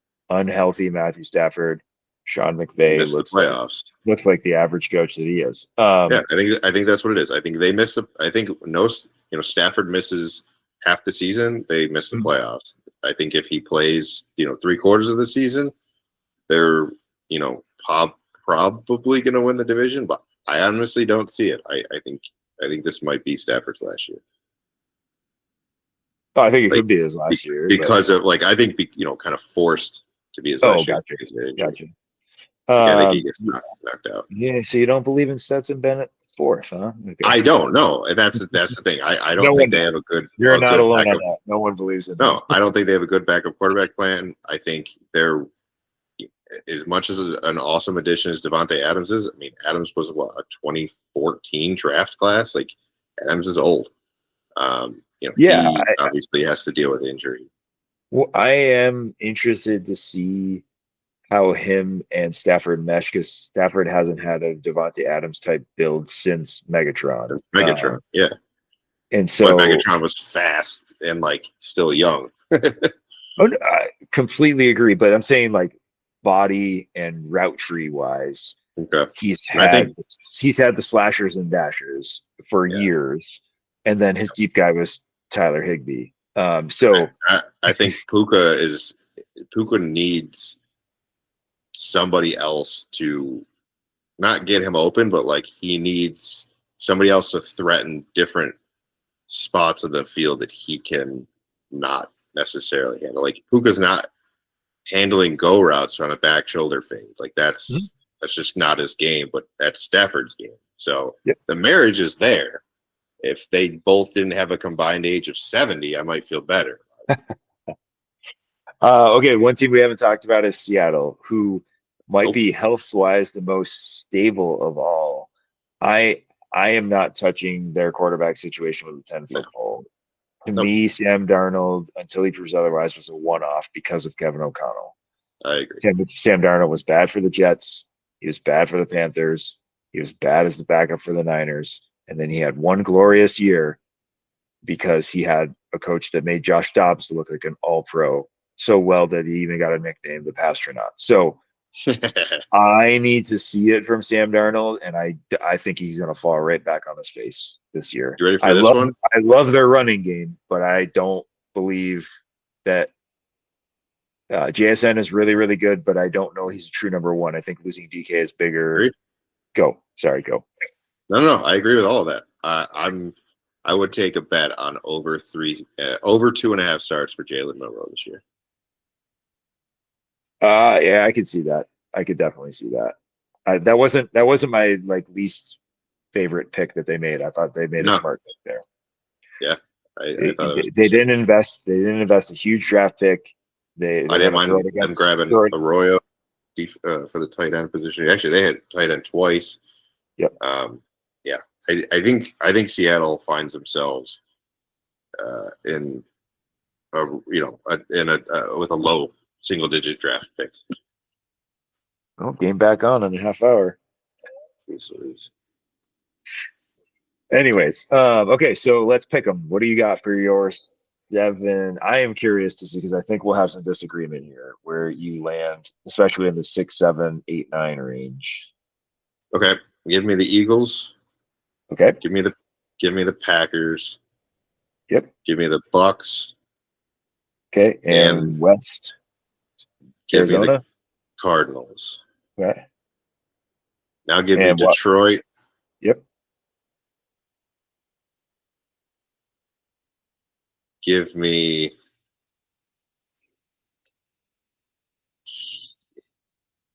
the Commanders, and give me the Rams, with the Bears and the Falcons on the outside looking in. All right. I am with you on our first three: Eagles, in terms of division winners, Eagles in the East, Green Bay in the North, Tampa in the South. I have the Rams winning the West. I also have Detroit in as probably the top wild card. And then I am going to go.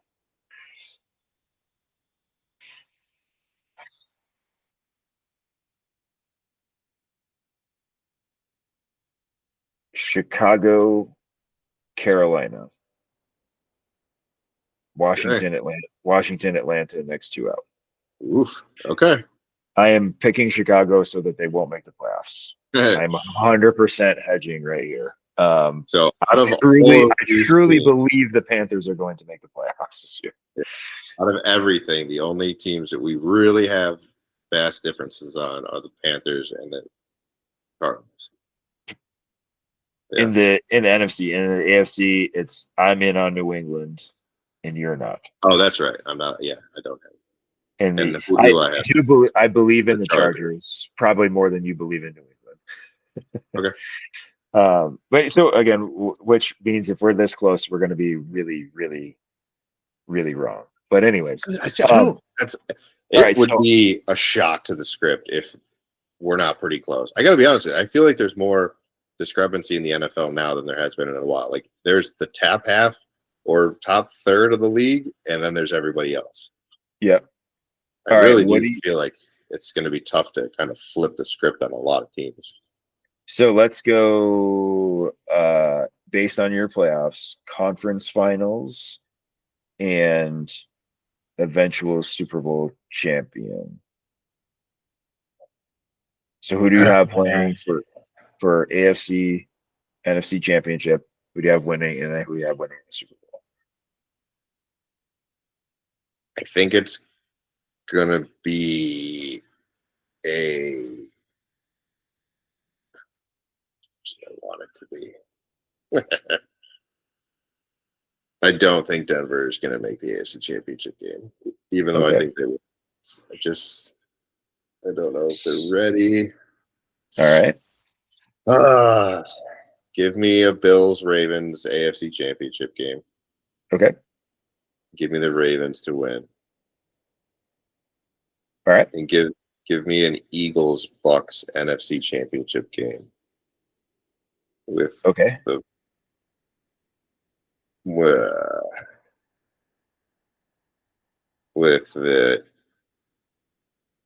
but give me the Bucks to win.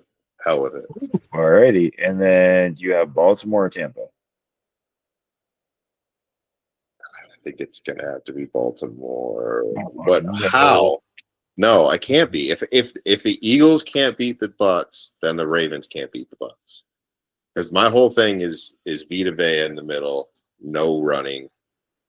So if I don't give it to the Eagles, I can't give it to the Ravens. Give me the Bucks to win it all. Okay, good, because we were about to have the same Super Bowl. Oh, really? Yeah. I have Baltimore and Denver in the AFC Championship game with Baltimore winning. I have the Eagles and the Packers in the NFC Championship game with the Packers winning, and I have the Ravens winning the whole thing.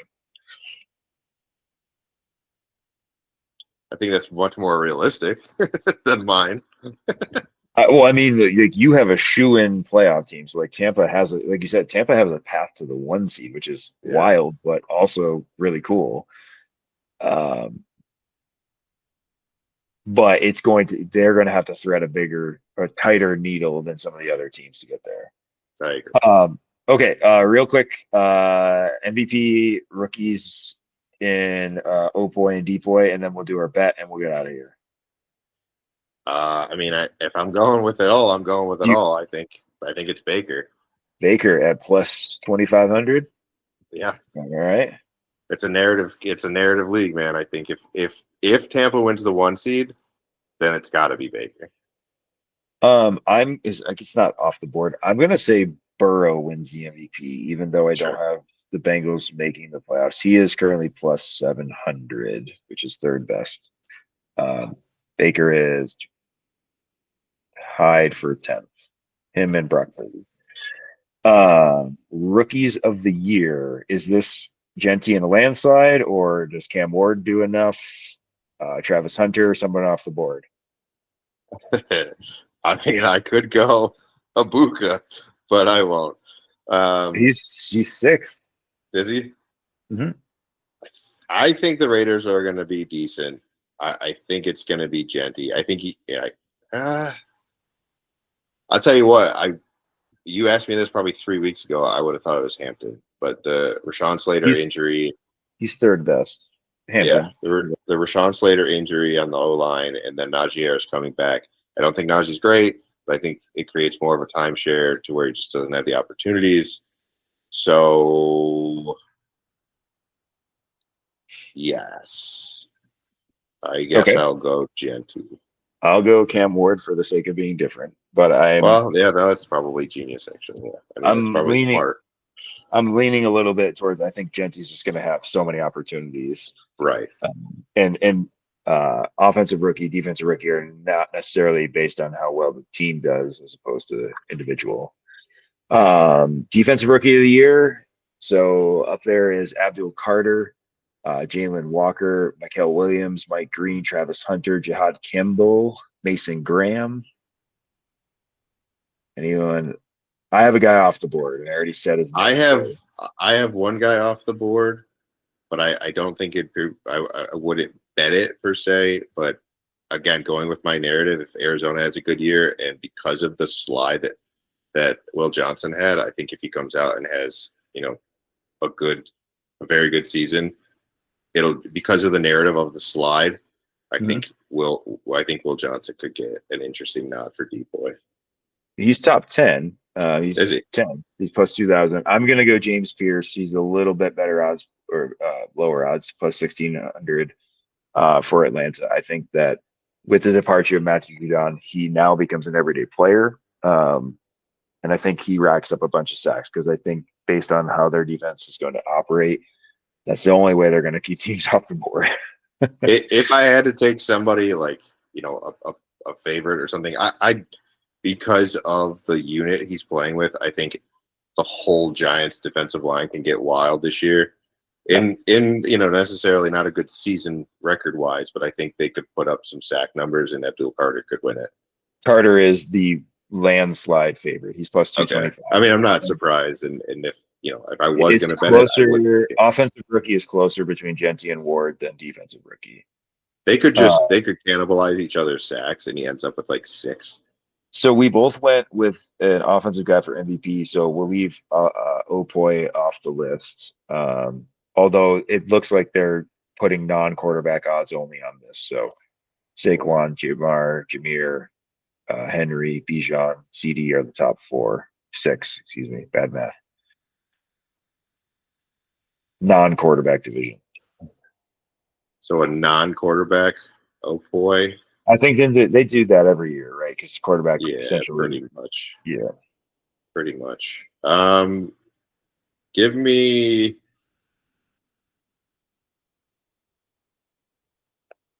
Bijan. All right, I'll go Jameer Gibbs on this one. Okay. I think he is coach proof. I don't think his talent Yeah. is going to drop off. Okay, and Depoy back to back. No, I wish, but I'll be honest. Like, it was somewhat of an injury-riddled Depoy last year. Does Micah just go absolutely insane? I don't know that Mike is going to get enough games to make that. I mean, he's going to have a huge impact. I don't think so. I mean, I think he's going to go nuts, but he's already up there with an injury. I don't even know that he plays this week. Give me Will Anderson from Houston. I think Houston defense is nice and loud this year. That's a great pick. If I had to go corner, I would probably pick Stingley, but I'm not going to pick Stingley. I would agree. I'm gonna go. I think he's a lock if he stays healthy for comeback player of the year, but I'm gonna throw some money on Aiden Hutchinson. That's a great pick, yeah. Player of the year. Yep. I'm not sure if they'll let him win both.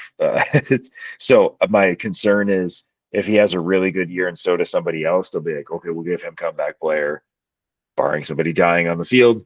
And even though he didn't win it, and then we'll give defensive player of the year to the other really good player. I'm interested. Somebody that's pretty high up on the list is Kyle Hamilton. And if I'm picking the Ravens to win the Super Bowl, and the secondary, that's an interesting one. He's tied with Surtain as the highest secondary person. Mostly defensive linemen.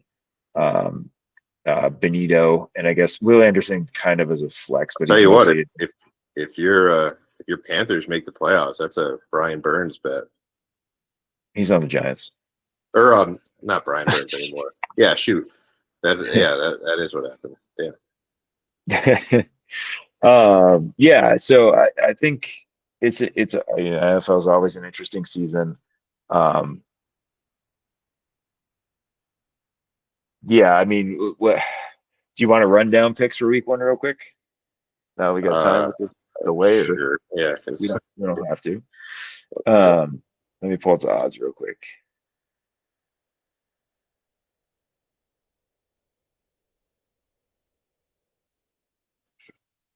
Okay. Okay, so tomorrow we have is it Sao Paulo? Is Brazil, right? They're playing in. Yeah. Is that right? Chargers, quote unquote, home game. Chargers, Chiefs. Chiefs are a 3-point neutral site favorite. I got 3.5. It makes a difference. 3.5. All right. I'll go with your lines. I'm looking at Yahoo, which I don't trust for the line. So because of the 3.5, I'm actually taking the Chargers because of the hook. I think it's a 3-point game. Okay. I'm going to. And so starts the downfall of the Chiefs. So you're taking them with the points.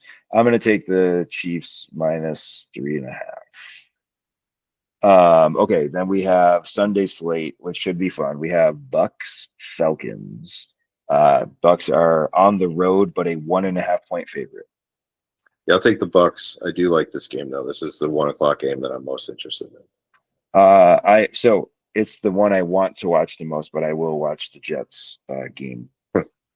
I am also with you on Tampa. I think this one is high scoring.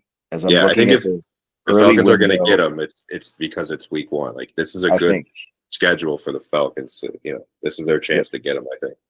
All right, we have Cincinnati at Cleveland. Cincy is a 5.5-point road favorite.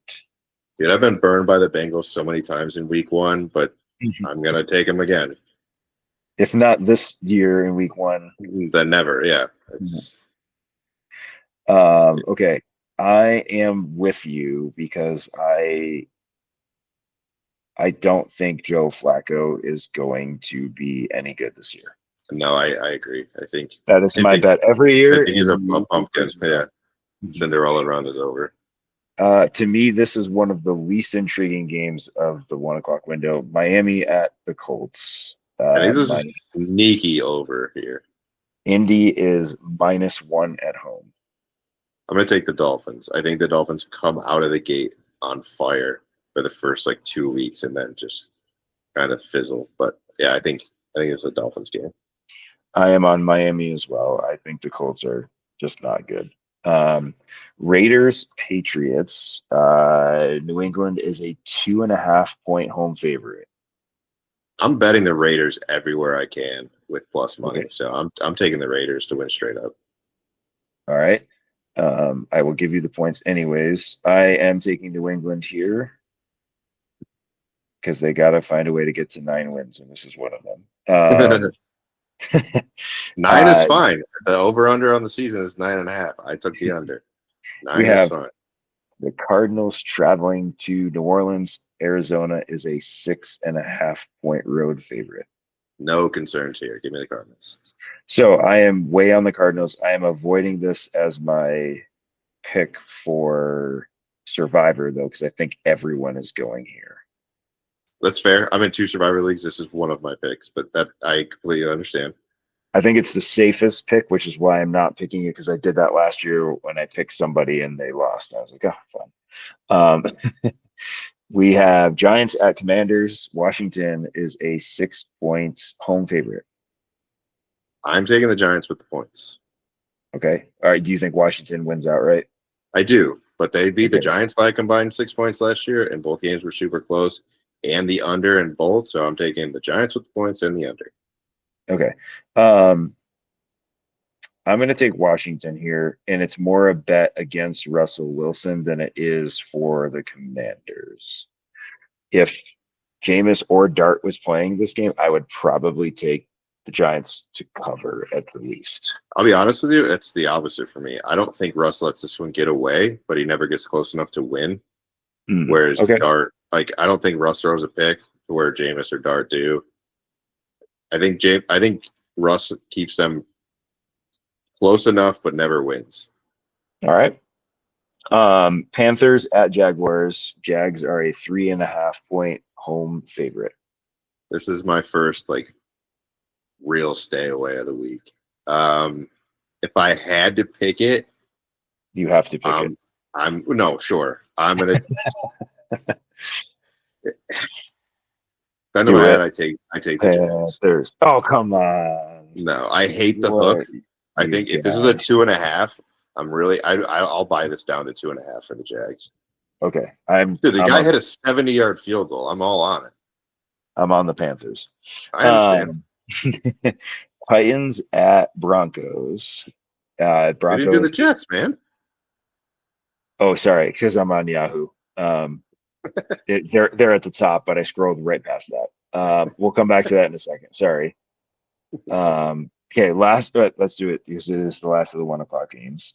Jets at Steelers. Steelers are a 3 point home favorite. This is like that, coach just got fired, next game of the week type of thing, where like you always bet on the team that just fired a coach. Mm-hmm.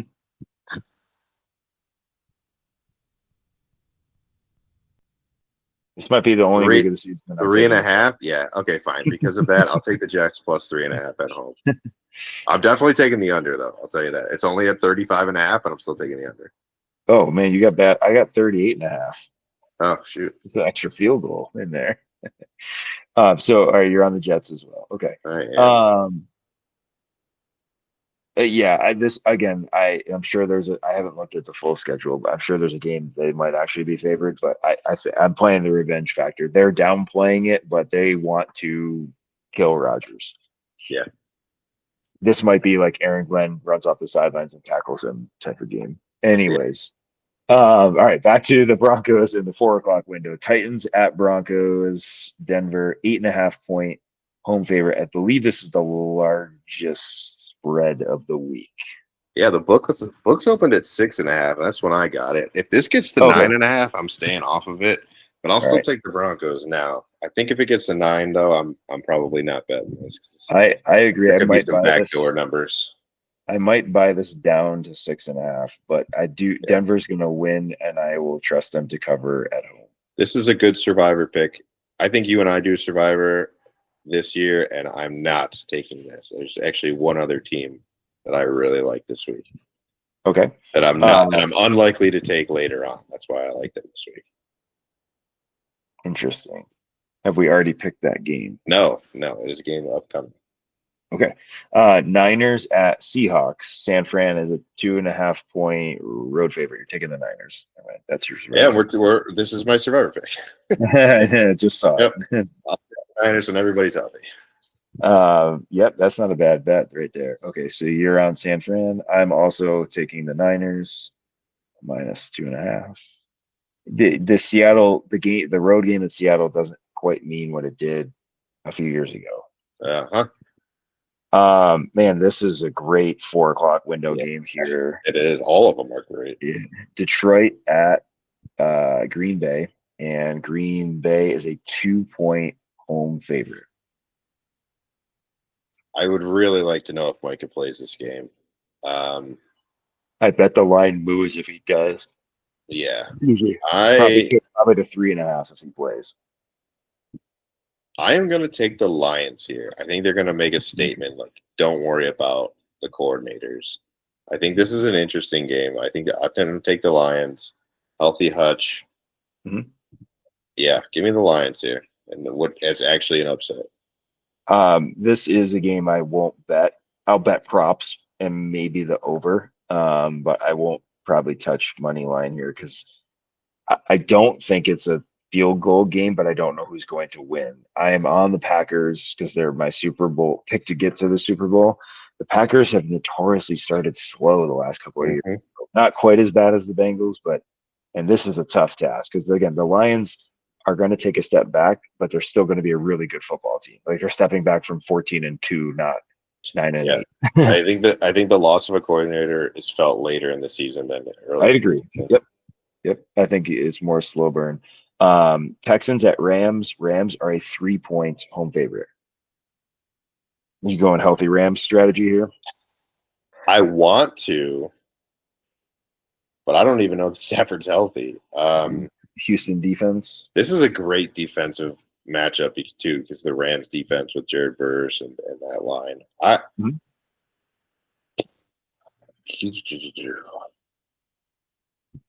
I will take the Texans in this game. Okay. I'm gonna go Rams for this one.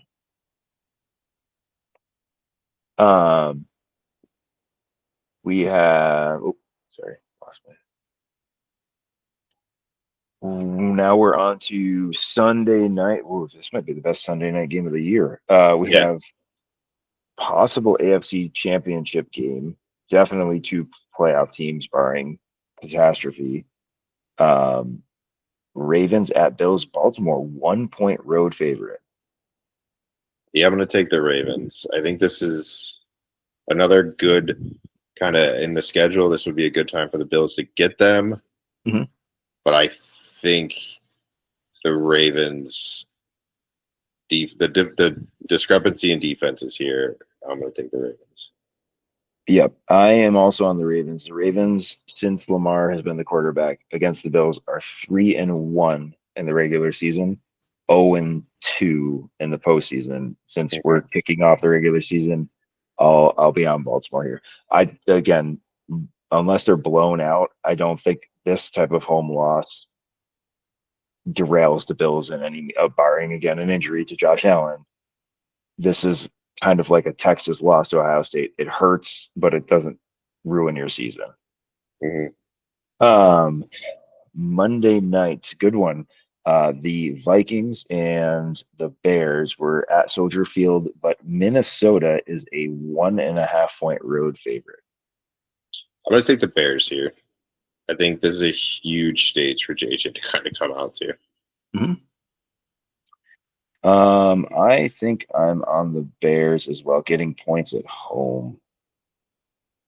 I think Ben Johnson is going to really bust out some big plays in his playbook early to try to establish Caleb. Um, I could see it being high scoring. I could also see it. I could see it being a turnover fest, but I think there's just so much talent on both offenses. Like they're gonna put up points. I'm curious. I want to see the Bears offense versus the Flores defense. Can he confuse Caleb? Can Ben Johnson scheme people open? It should be a good chess battle going on. It's a pretty good. It's kind of like your college week one, where there's a lot of like big heavy matchups in every window. And even starting tonight again, obviously when the schedule was made, Micah's on the Cowboys and Dak is healthy and the Cowboys have all the hype.